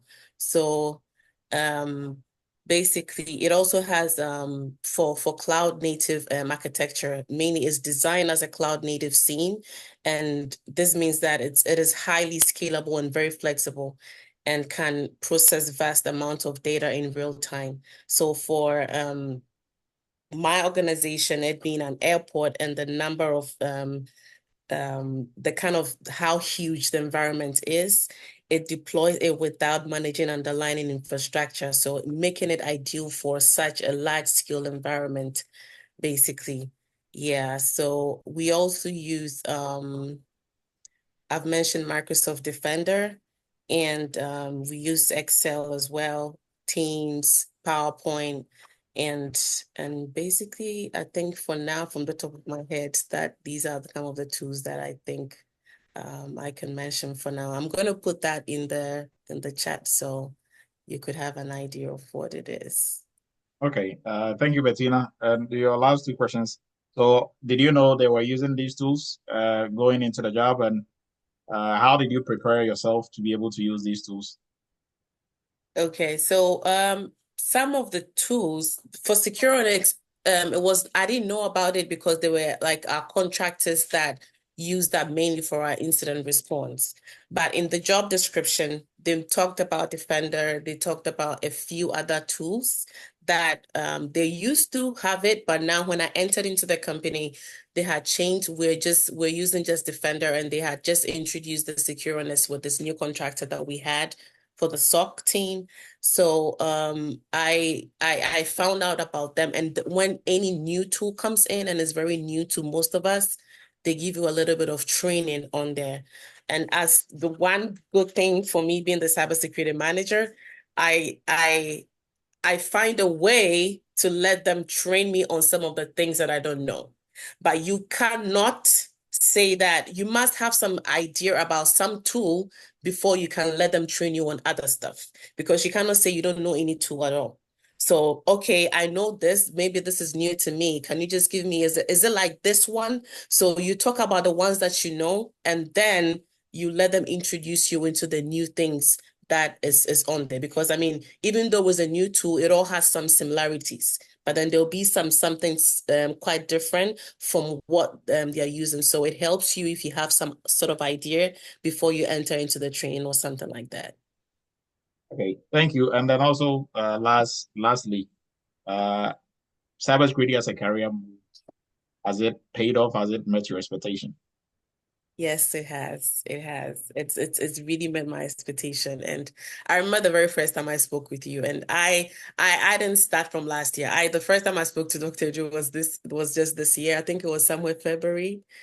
Ending of year, early February, and we had the conversation. You introduced me to Eretmis. I joined Eretmis. I studied like I've never studied before. I mean, previously I'm a lawyer. I wouldn't say I was. I'm still a lawyer, and I always say, I tell this to my friends and my family, that I thought being all the studies that I did when I was in school during the time, like in law school, I studied, but then this year I have truly studied. So aside from the fact that you're going to pay the money for it, like some of my colleagues just mentioned, you need to learn. You need time for yourself. I've had sleepless nights. And when I joined I started with the entry level, and I had to, immediately I joined, there was an internship coming up, and I said to myself that I wanted to be part of that internship. So I literally gave myself like a full month from Monday to Saturday studying the notes before I joined the internship. So this year, I really studied. I joined the internship, and during my internship time, I was the group leader. I don't know if Dr. Du but putting me there really helped me, because at a point I noticed that you cannot be a leader and say that you don't know something. So I was always studying. I remember with my group members, we were always having our group meetings from Monday to Friday, every time between 10 p.m. to 3 a.m. or even 2 a.m. And that is how I stretched all of them, and it really helped me. And during that time, I had two jobs. I got my first job, and I couldn't do that job because of the state that it was in. And I got this job even during the time that I was doing the internship. And this is how good the internship was. So after the internship, I applied for this job also. It's not too far from me. It's just a few hours, and I got this job. So it's really been helpful. It's really been helpful. I mean, I wasn't lucky to have a full remote. It's a hybrid, so I have to go to the office sometimes, and sometimes I work from home. So yeah. All right, Bettina. Thank you. Any questions for Bettina? You can put it in the chat, or you can raise your virtual hand and jump in. So we have our last three panelists. We are going to be brief with that one, but they will still go in depth into the tools that they are using. So Felix will go next, and then we will have Isaac will go, and then Michael. Michael is our grandpa, and then Michael will finish everything up, right, for us. So Felix, please go ahead. Okay, my name is Felix, and I'm part of the June cohort from last year. And I work as a GRC analyst right now. And the tool we use is Logic Gate for GRC. It's a GRC tool. And the ticketing tool, we use Fresh Service for, for ticketing and evidence collection. And we also use Monday.com for project management. So let me dive into the Logic Gate. So in the Logic Gate, they have different models, but we started with just 3 of the models. We transitioned to Logic Gate, I think, last month. And one of the models we are using is for compliance management. And this helps us track compliance tasks and regulatory changes. The other model is the third-party risk management model, which helps us evaluate vendor risk, conducting due diligence and monitoring ongoing performance to mitigate potential threats of vendors. And the other model is the audit management, which is used for the entire audit lifecycle from planning stage to the reporting stage, ensuring that findings and recommendations are tracked well.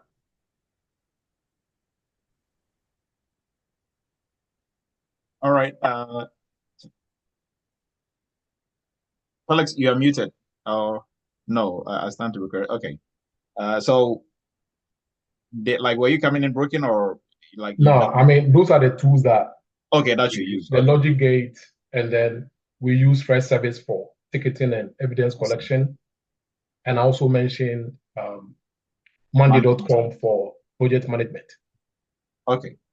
So if you can do us once we are done with you, if you can put your tools in the chat for us, we would much appreciate it. And for these tools, did you know offhand before you got onto the job that they were using these tools, and how did you prepare yourself to be able to use these tools on the job? I only knew Excel, and Microsoft Word before getting a job. So they are teaching us how to use a logic gate on the job right now. So I would say my job requires about 90% of Excel. You don't necessarily have to know a tool before getting a job. So from the internship, we were using Excel, and I've been using, I've kept all the documents that we use in the GRC internship, and that's what I've been referring to. Yeah, so that's how I migrated from your class to this position.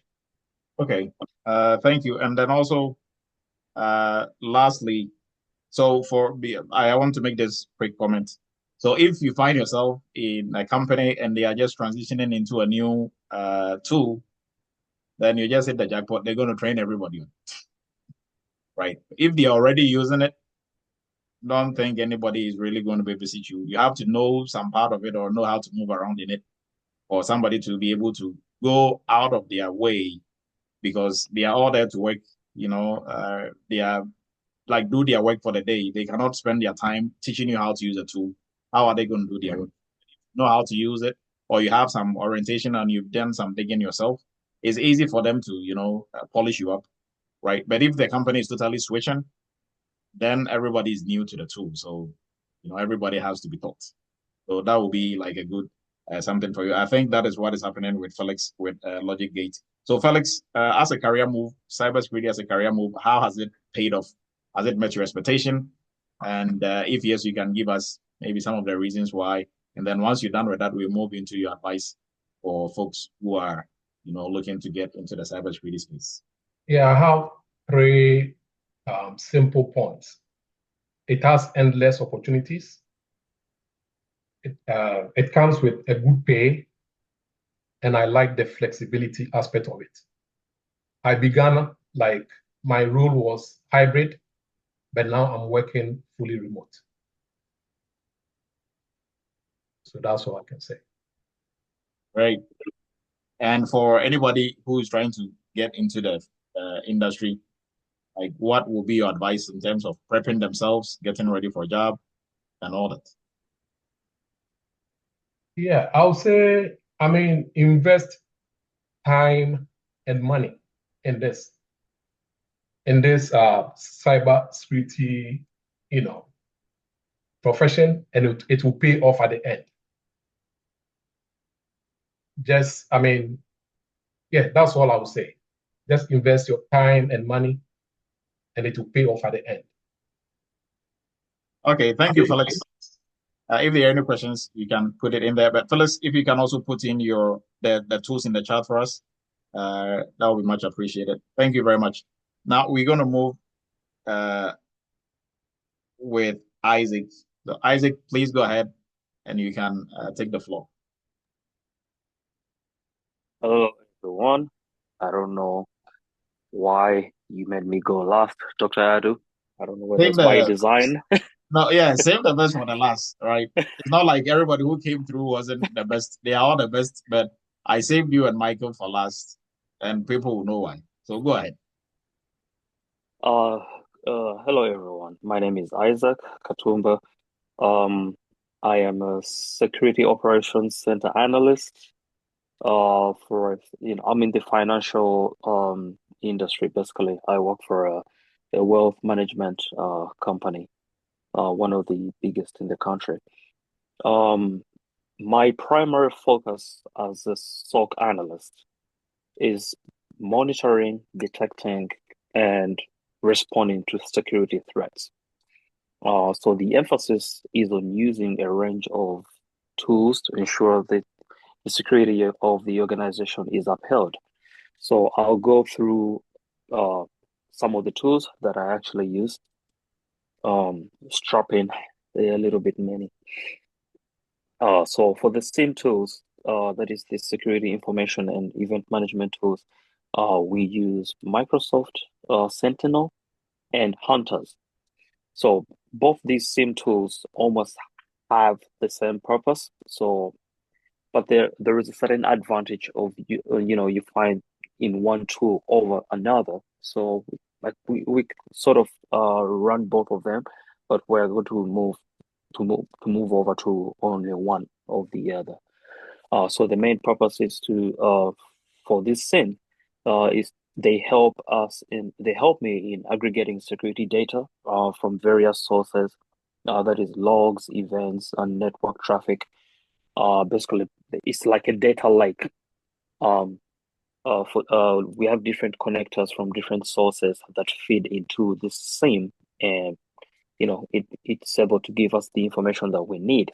And that takes me to my next point. How do I use it? Use it for monitoring alerts. For example, Microsoft Sentinel. I use that one to create KQL queries to investigate incidents, correlating data for threat detection. That is, for example, if there is an unusual location login, if we know that this person is supposed to be logging in from Boston, but we get an alert that shows they are logging in from, let's say, Russia or China. So we get to we use this power of the SIM to help us with that threat detection, and we get the alert, investigate it, and see whether this person actually is legitimately logging in from that location. Maybe they traveled or to visit family, or if it was maybe a script kiddie trying to hit the perimeter, basically trying to try to use their credentials and stuff like that. Sometimes they have the right email address and maybe the right password, but another tool, like the Auth app, kind of like gets them. So that's one thing that we can actually use the SIM tool to see. And the other thing that we use the SIM tool for is looking up app owners. For example, if you get an alert that there is a certain app that is using excessive bandwidth within your environment, you can use the SIM tool to look up the app owner and basically reach out to them directly and ask them, why is there a spike in bandwidth usage of this particular app? And maybe they might tell you that is a scanning tool that we use, or maybe that's an audit tool that we run maybe on a quarterly basis, to sync all the data from the different offices. And so they basically get to tell you the reason why there is a spike, but you've seen that because the SIM tool has alerted on that. So it definitely helps in that regard. The other tool that I use, that is the EDR, XDR, that is endpoint detection and response. We use Sentinel-1. Now, this is different from Microsoft's Sentinel. This is a different company, Sentinel-1. It's an EDR tool, endpoint detection.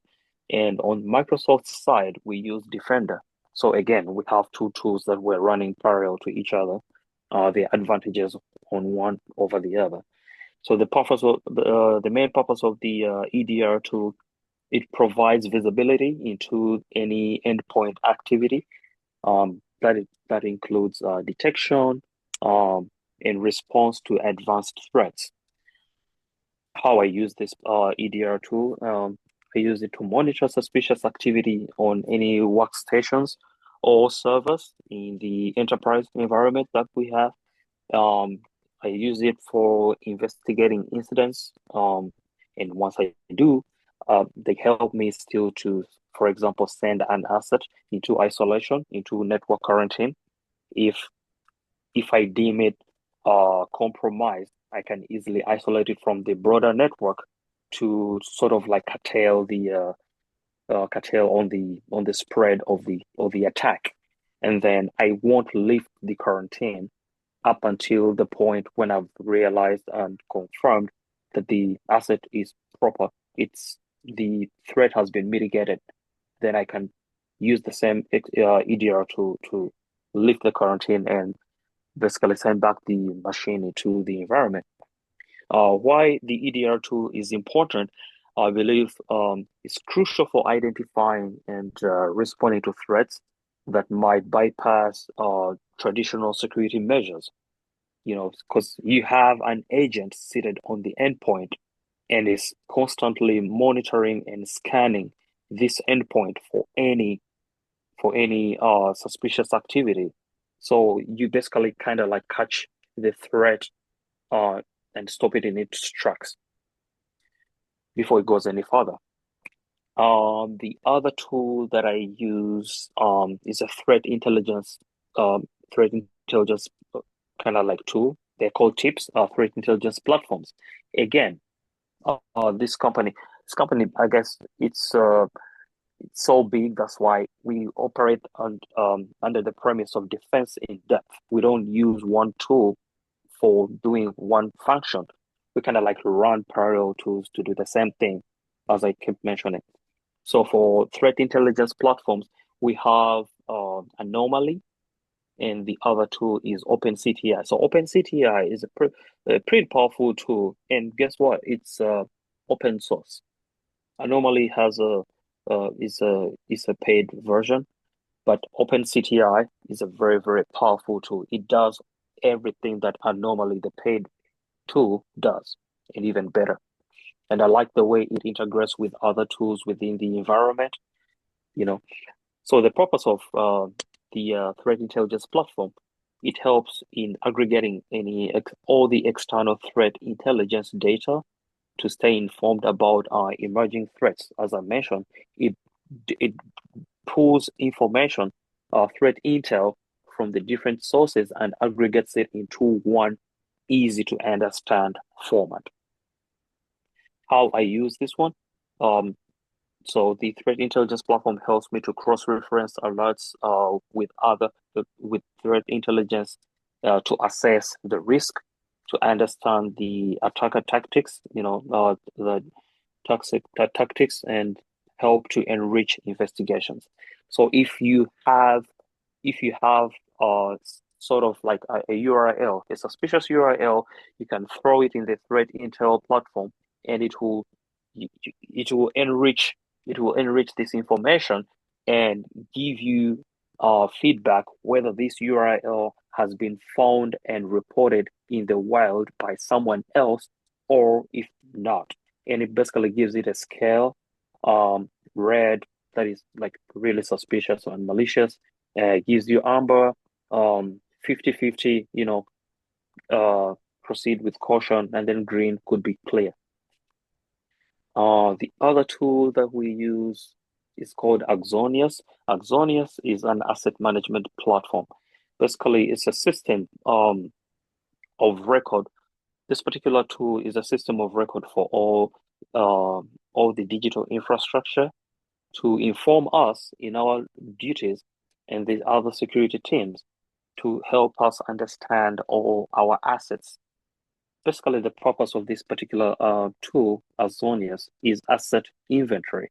You cannot protect what you don't know.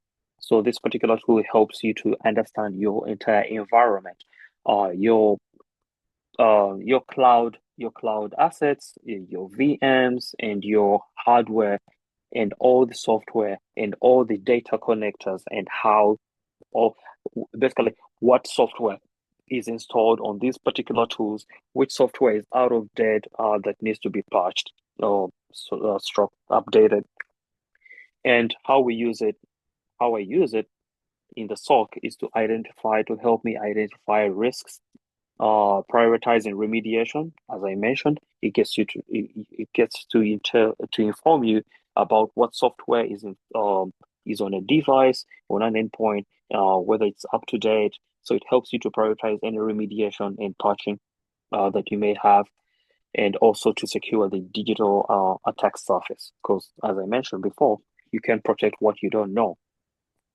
Axonius is very important.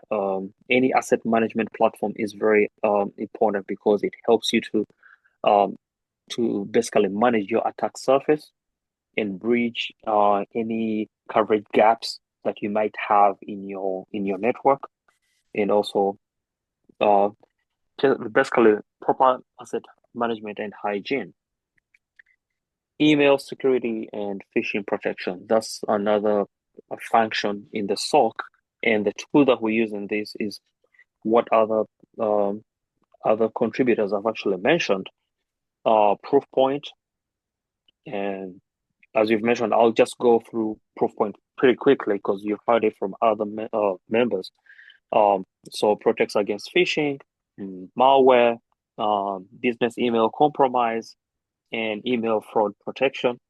So we use Proofpoint for reviewing flagged emails, investigating phishing attempts, and to educate users. That is for the through the phishing simulations that other members have mentioned. So the other tools that I use, that most people use actually, tool number one, as Dr. Adu has always told us from class one, Google. Google is your number one tool. Every analyst, every cybersecurity profession uses Google. And of course, Excel. That goes without saying. Very, very important for CSV file export, data sorting, and report generation, for your higher ups and your direct reports. The ticketing tool, we use ServiceNow, and that is heavily on the help desk side, but also they have another offering that we use, ServiceNow Instant Response Management Tool, which is ServiceNow. They have it as well. I use Kaseya. Kaseya is an RMM tool. It's a remote management tool and for endpoint management. For example, if, like I mentioned about Sentinel-1, sorry, if you put a device in quarantine, it's cut off from the network. It cannot access the network.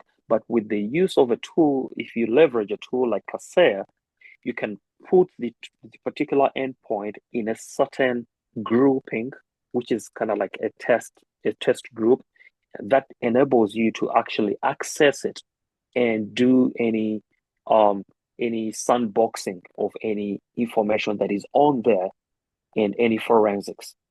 It basically gives you the ability to access this endpoint even when it is still in quarantine. I like that. AnyRun is a threat intel platform as well. It's open source, pretty nice, very, very good. For VM management, we use Rapid7, though I'm not heavy on that. That is predominantly used by the vulnerability management team that is separate from the SOC.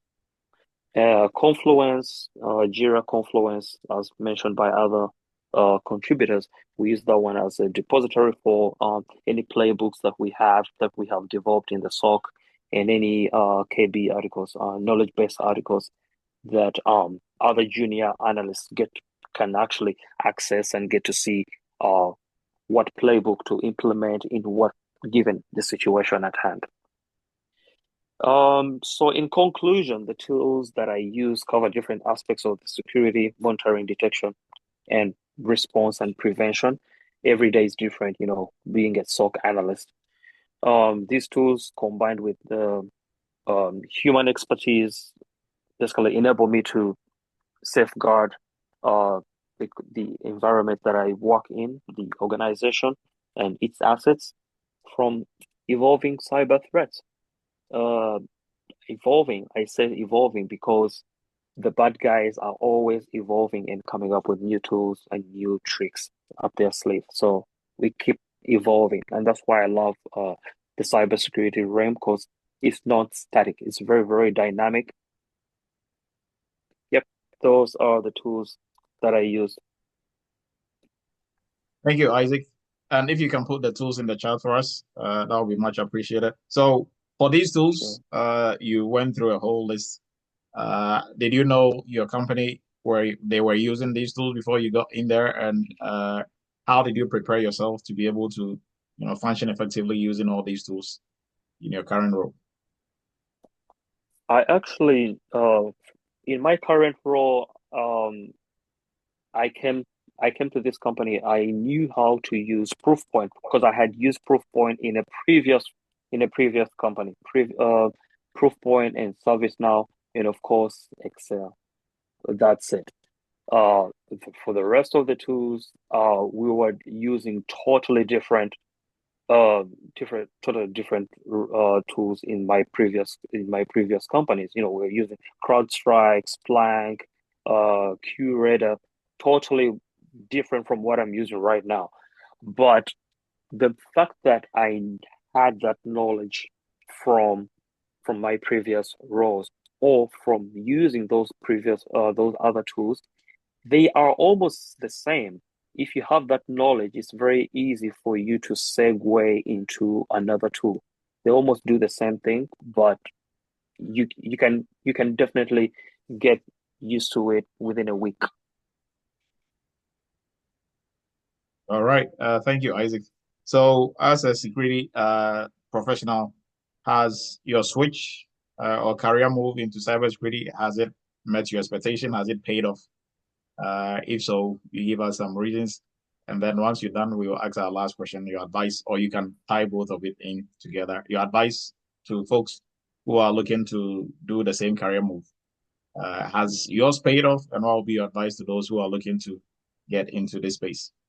It has paid off massively, above and beyond. I it's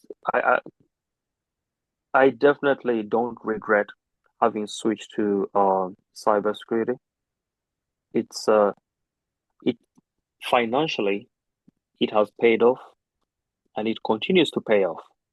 Because as I mentioned, this is my third. Let me say I graduated Eretmis Academy in 2021. This is my third. I'm on my third job, and with every hop, you are definitely progressing and moving up and up and up. No regrets whatsoever. Work-life balance. I get to work remote. I get to work hybrid. I basically choose when I want to go into office. That's why I say it's like a remote hybrid. When I feel like I need to see some faces, I go in. But in work-life balance, I get to spend so much time, enough time with my family, and it's a rewarding career switch. I don't regret it whatsoever.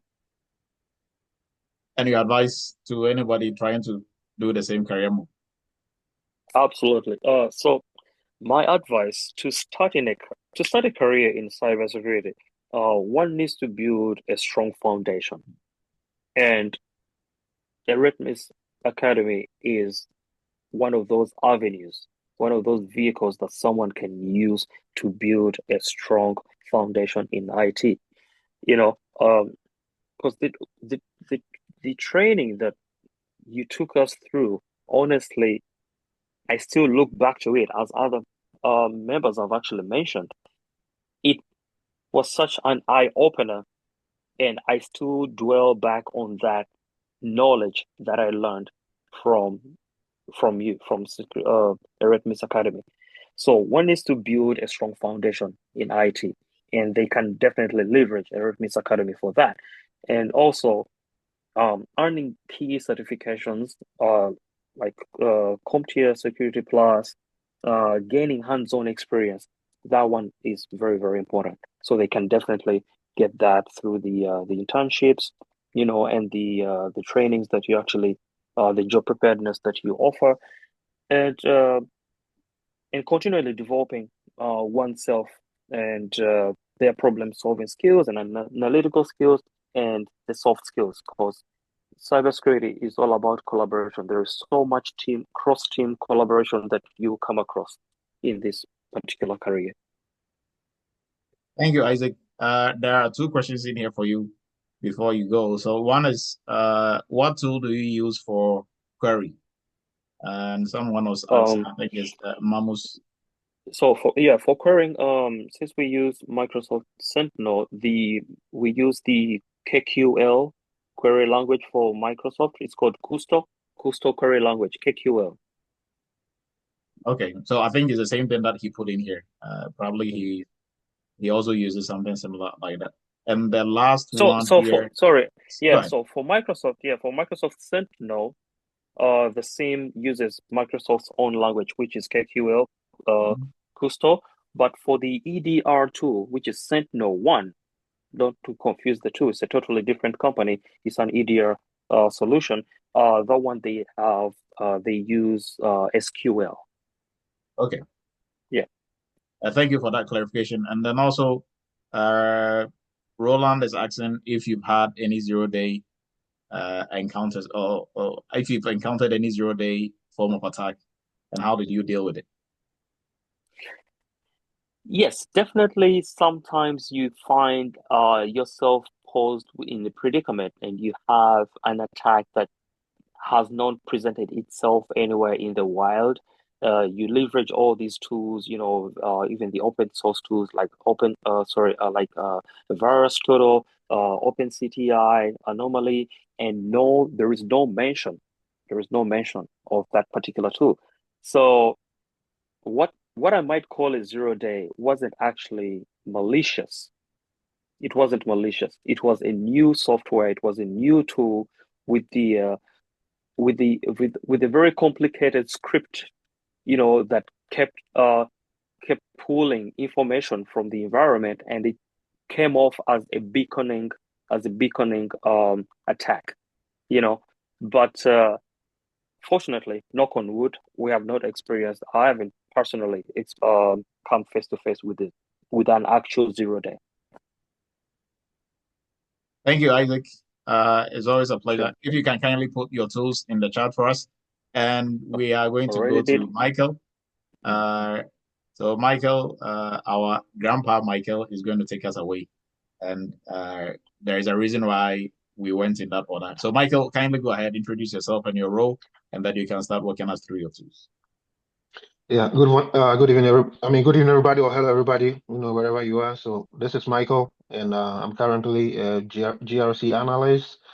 And so for like some of the areas and processes I oversee on a day-to-day basis, right? Policy review. So I oversee from policy creation, policy being reviewed, policy, and so also ensuring that we get all approvals and then making sure that the policies are being published and made aware or available to all employees within the company. I also oversee our vulnerability management program. So I'll go a little bit in depth about try to keep it brief. I also oversee our exception process. Also, I manage our third-party risk management as well as any cybersecurity incidents. So I'm in charge of our risk register as well as our audit. So our company, we are in compliance with HIPAA and SOX as well. So SOX is the SOX, so the Sarbanes-Oxley, and I manage and oversee the controls for SOX as well. And I'm also in charge of employee training awareness as well as our DLP, right? So trying to keep it brief. So let's say talking about tools, I'm glad our prior speakers actually, stressed the importance of those basic tools, right? So Excel, PowerPoint, and Word, right? So even though we say they are basic, those tools are actually, some of the most important tools that you can come across as a cybersecurity professional, right? So and you can see that, the more I speak, you can see that those three basic tools actually heavily rely, like the GRC tools heavily rely on the jobs that we actually perform on those three basic tools, right? Which are Word, Excel, and PowerPoint. So earlier I was talking about policy review, right? So example, so policy review, what documents do we create, develop, update, right? Our policies on, right? We use Word, right? So for that, you have to know your way around Word. So, how to edit documents, how to track, right? So basically ensuring that tracking is on, making sure that the document is being reviewed by the appropriate individuals within the company. And then once all these steps have been performed, you work to ensure that you get all the approvals, right? So that's where our GRC tool comes in, right? And currently I use a GRC tool known as Zen GRC, right? So I'll be a little biased, but I think it's one of the best tools out there, and definitely Dr. Nidu can attest, right? But Zen GRC actually relies heavily on the job that's performed by Excel and as well as Word, right? So once I'm done with creating, updating, and reviewing the policies, with the policy owner, we actually upload that policy to Zen GRC, and then we get all the approvals, right? And then once the approvals are in, I work to publish that, so we do have like a SharePoint page where employees, can go and look at our cybersecurity policy. So once the policy has been reviewed and approved, publish that policy on the website so everybody has, visibility into what kind of policies, we are maintaining as a company. And I also did mention about vulnerability management. For example, for vulnerability management, and I'll be going a little back and forth between the various tools. So for vulnerability management, we use Qualys, right? So with Qualys, we run the scans and then we do get a report. And as I said earlier on, right, so Qualys heavily relies on Excel, right? So I'm trying to make that connection to make everybody, on the call understand how Excel, Word, and PowerPoint is vital, right? So like without any basic fundamentals or knowledge of Excel, Word, and PowerPoint, you're not going to survive in this field, right? So Qualys runs a scan and then it's going to, generate a report. And that report is going to be on Excel, right? So generally, once we get our report, I'm going to work with some of the system owners or the server owners, right? So sometimes once we get a report, some patching are not going to be able to happen, or they're going to be happening out of the SLAs, right? Which is server level agreements, which we don't have time to get into because it's a whole topic on its own. So basically, all what it's saying is that, so let's say for some servers we have to patch within 90 days, but we're not going to be able to patch that server within that 90 days. So in that case, for our policy in terms of vulnerability management, we have to put in an exception, or we have something we call exception or risk acceptance for that server or for that system, right? So same report is going to be generated on Excel, and then based on the report generated on Excel, I'm going to work with the server owner to input those informations, right? So I'm going to start a process for a risk acceptance or risk exceptions, and same thing, just like the policies, any risk, any exception for servers patching or systems patching has to get all approvals, right? So same thing, we do everything through our Zen GRC too, right? When it comes to third-party risk management, same thing. We run our third-party risk management through our GRC tool, which is Zen GRC. So example, right? We have a new vendor which is onboarding. So procurement is going to reach out to me and let me know, hey Mike, we have this new vendor that's coming onboarding. So we probably have to do a risk assessment because maybe number one, they're going to have access to our networks, or number two, they're going to have access to our sensitive information data, right? And I work for a healthcare company. So you're like everybody on the call definitely know how being in compliance with HIPAA is, how key it is, right? So procurement reaches out to me, and then what do I do with Gen GRC? So I'm going to send out a questionnaire to whoever is the point of contact or the account manager for that vendor. So like within the company, every vendor, right? Every external vendor has an account manager, right? So like whenever a vendor needs something, they're not going to be reaching out to me as the GRC analyst. They're going to be reaching out to the account manager in our company, and then the account manager, this company needs this or that from you. So whenever the account manager reaches out to me, I'll send out a questionnaire, and then within that questionnaire, we ask simple questions, right? Number one, is the onboarding company going to have access to our data? Are they going to have access to our network, right? Are they going to have access to our facility? So these are some of the questions we ask. So based on the answer that I'm going to get from the account manager, right, which is somebody within the procurement department, that's going to trigger whether either we're going to do a risk assessment or not, right? So if risk assessment is going to be, then everything is run through Zen GRC. So I'm going to send out a questionnaire, right? The questionnaire to the account manager, and then he's going to reach out to the other companies, GRC team or right compliance team, and then they are going to fill out that questionnaire. And everything is done through Zen GRC, right? So I'm trying to connect all the points. So yes, and third party is a whole lot, but I just want to give a few pointers on how I use our GRC tool to run our third party risk management program.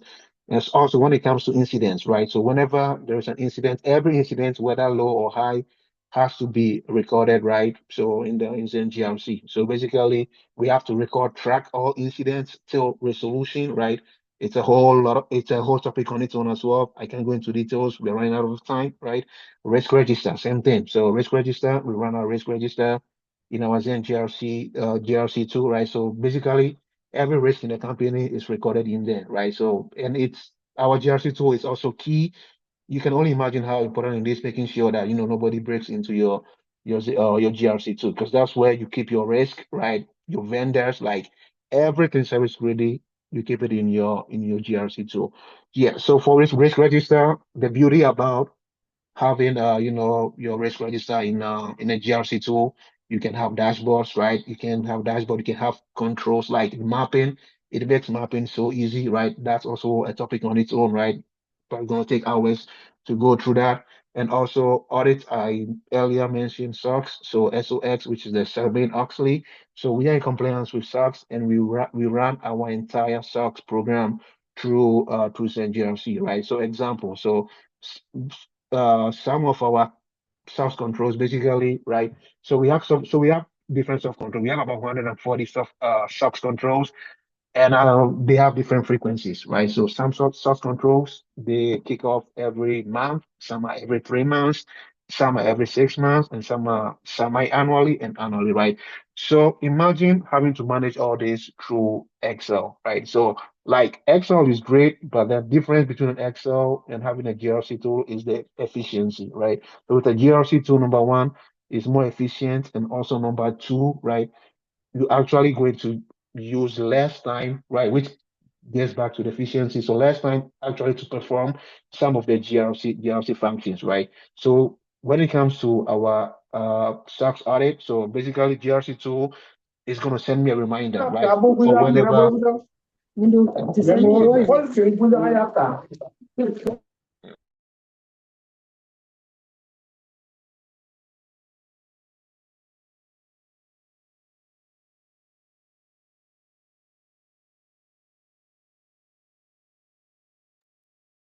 Go ahead, Michael. You are muted.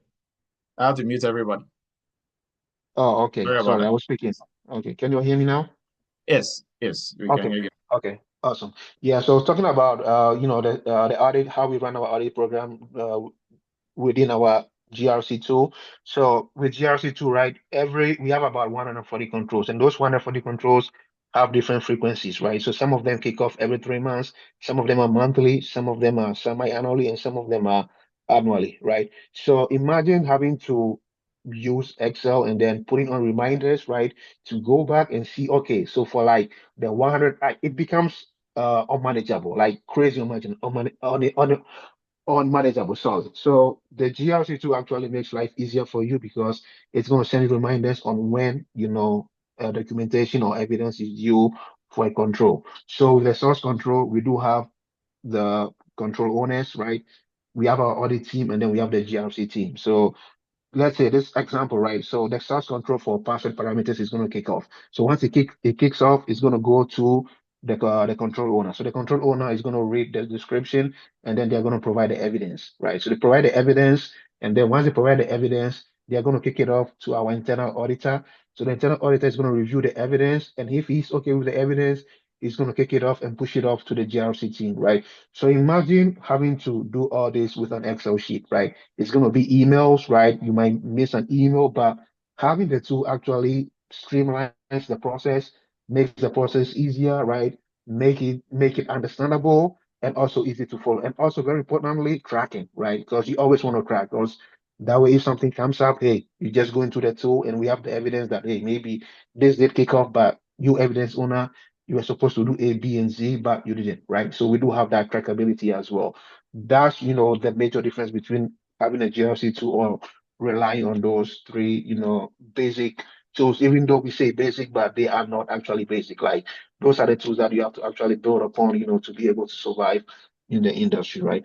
And also, right, I'm also in charge of training awareness. So earlier, some of the speakers did bring up proof points. So yes, so proof point, I use proof point for phishing as well. So proof point does a lot of things, right? So we use proof point for DLP as well as for phishing. So we have the security education platform. That's another tool within Proofpoint that does the phishing. So we run the phishing on a quarterly basis. And what the others did speak about, I'm not going to go into that, right? And some of the other tools. So I did mention Qualys. We use ServiceNow. So we use ServiceNow for ticketing, right? Example, if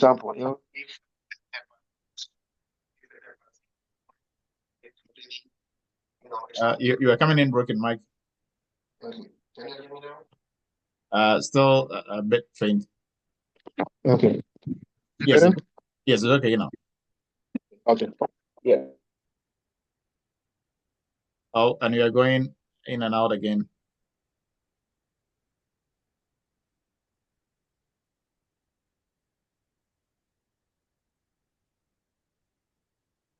If you are still speaking, Michael, you are Yeah, going. can you hear me? Yes, I can hear you now. Okay, awesome. Yeah. So yeah, I did talk extensively about Zen GRC and Qualys, right? And we use ServiceNow for ticketing. So with ticketing, right? So just like we do risk assessments on onboarding companies, we do have some companies who have to do a risk assessment on us as well, right? Because we also do provide services. So in that case, whenever a company is, needing to do a risk assessment on us, they're going to reach out to the service account manager, and the service account manager for that vendor is going to submit a ticket through ServiceNow, right? So that ticket is going to, maybe if they want us to fill out a questionnaire, then we're just going to go ahead and fill out a questionnaire. Or sometimes they might send you a link to a portal, a third-party portal that manages their third-party risk management program.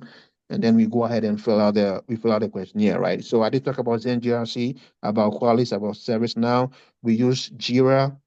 I did mention proof points. Yes, and we also use Reliance Learning, which is for training awareness. So for training awareness, like every year, I actually have to review our training awareness material, right? So I work in conjunction with our HR department.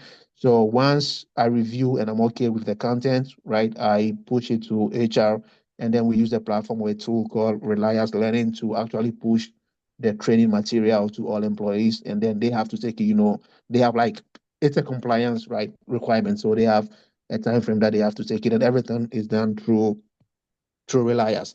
And for basic tools, as everybody said, I use Outlook, Teams, Word, PowerPoint, and Excel, right? And going back to, just to recap, like, so the basic tools, Excel, PowerPoint, and Word, definitely those are your fundamentals, because those ones, nobody are going to teach you on the job, right? You come in, they expect you to know how to use Excel, how to use PowerPoint, and how to use Word, right? So for me, our GRC tool, I was lucky enough when I joined the company, they actually had somebody teach me, right, the tool for about 2 months. So I had about 2 months to teach. And also, one thing that one advice that I'll give when it comes to tooling, I'll give to most people is, so once you join a company, don't be scared, right? If they already have a GRC tool in place, generally the GRC tool comes with hours for training, right? Which is actually, already purchased when you purchase the tool.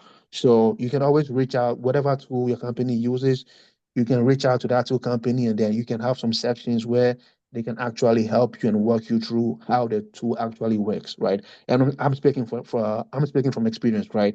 I had experience with two GRC tools, and for both tools, we did have hours where we actually, like the company was able to provide me a resource, right? Who was with me and showed me actually how the tool works. So that's one thing, I would advise people to leverage, because those tools are pretty much expensive. So they generally come with hours where, they will actually provide you somebody from the company who's going to help you and walk you, through those tools. I mean, we are almost out of time, so I couldn't expand on a lot, but I just want to keep it brief, and hopefully I was able to give out some few pointers. So I think, yeah, that'll be it for me. Thank you, Michael. So last two questions. Switching from your previous professional sector that you were in to cybersecurity, has it paid off? Has it met your expectation? And what were Yeah, I you mean, doing Dr. Du, previously yeah, before yeah, cybersecurity? yeah, I think Dr. Du already knows the answer to this one. So it definitely has. I mean, I just have to look at my paycheck, every 2 weeks, and yes, I mean, absolutely. And also the flexibility. I mean, my wife and I just had, a second born like a couple of weeks ago. And, imagine me being in meetings and, being able to hold my little boy on my lap whilst I'm on a meeting. So the flexibility, being able to work from home, the money, I mean, it's, and, the other speakers have already speak to that, but yeah, absolutely. Like it's a switch that I would advise, if it's something you really want to do, absolutely don't waste time. Just, put yourself into it and get it done. All right, all right. And lastly, if somebody is looking to do the career move that you did, what would be your advice? Some of the things they have to look out for. Yeah, so I think, yeah, the prior speakers actually gave, some great advices, but like what I'll add to this is that, just, my advice actually will go to people who have actually, I know, who have completed the course, right? So, just make sure you stay consistent with the process, because I do have, instances where people will reach out to me, and they'll be like aggressively looking for a job for a month.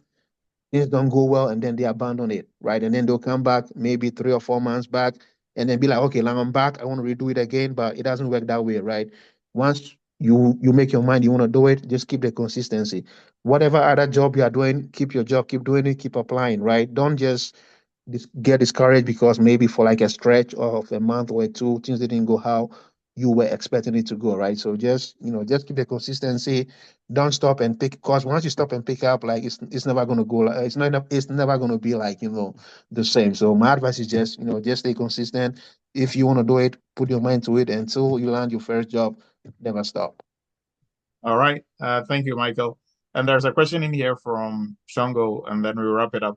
So, in what ways do Eretmis Academy graduates utilize cybersecurity tools to protect cloud-based environments in their current roles? So, if any of you want to take a shot at this, how do you protect your assets in the cloud with the tools that you mentioned? Is there any of these tools that you can use to do that? I'm going to leave that to our our panelists. If maybe probably Isaac, since he's the one doing SOC, he might want to take this if he's still on here. I'm sorry, I didn't get the question. I'm The still here. question is, how do you utilize cybersecurity tools to protect cloud-based environments in your current role? So, I'll just mention the main tool that I use, Microsoft Sentinel. It's a fully cloud-based environment.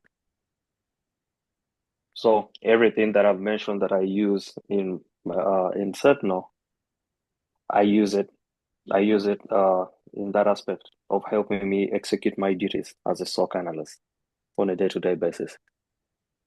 And there is another tool that I think it was George that mentioned it. It's called Varonis. It's also cloud-based. Also Sentinel-1 is cloud-based. So most of the tools you will find are cloud-based. A few are hybrid, and very few companies are still operating on-prem environment 100%. True. Okay, Isaac, thank you. And thank you to all our panel members. And this is the beauty of what we do at Eretmis. Every single person who came through, they are all Eretmis students who are currently working on the job. So this goes to show you what we are doing in Eretmis. And we are proud of our alumni who are making saving companies a lot of money and making a great impact in the industry. And there was a whole list. We have way more than we can fit on here. So we are going to have another session whereby they are going to go into the projects that they do, right? Not just the tools, but they will go more in depth into the projects. And I think for that, we are going to break it up and spice it up. Maybe bring the folks who couldn't join today to come and do those sessions, and then have some of our panel members from here based on the availability. So we appreciate everybody's time. And for folks who are looking to join the ranks of cybersecurity professionals, our cybersecurity entry-level course is the right course for you. And for almost everybody on here, they started from no IT cybersecurity background, zero, right? And somebody like Bettina started February this year. She's been working and she's a cybersecurity manager, right? So for folks who, are doubters and think this is not going to be for you or it can't work, this can surely work if you put in the time and the effort. So our entry-level course, the course Bettina took, and others like Isaac, who just spoke, Michael, and they all went through entry-level and the internship and the hands-on training and job placement, where we help them find jobs. There'll be days where they'll come back to talk about their job placement, how we worked with them, endless, nights, day, going through different interviews, and some of the no's that you are encountering, we still push through. Like Michael was saying, don't give up in the first 2-3 months.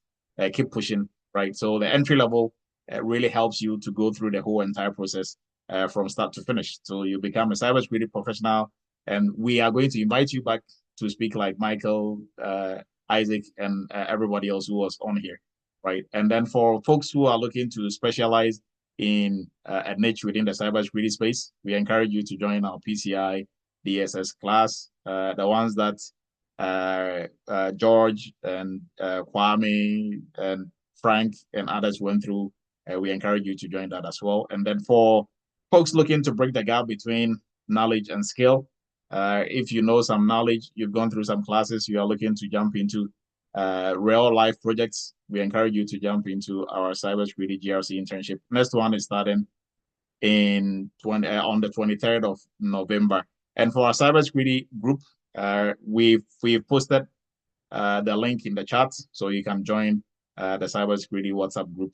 And we appreciate everybody's time. And we are wrapping up for tonight. Have a great weekend, everyone. We couldn't give all the shout outs in the chat because of time, but we are wrapping up. We appreciate everybody's time.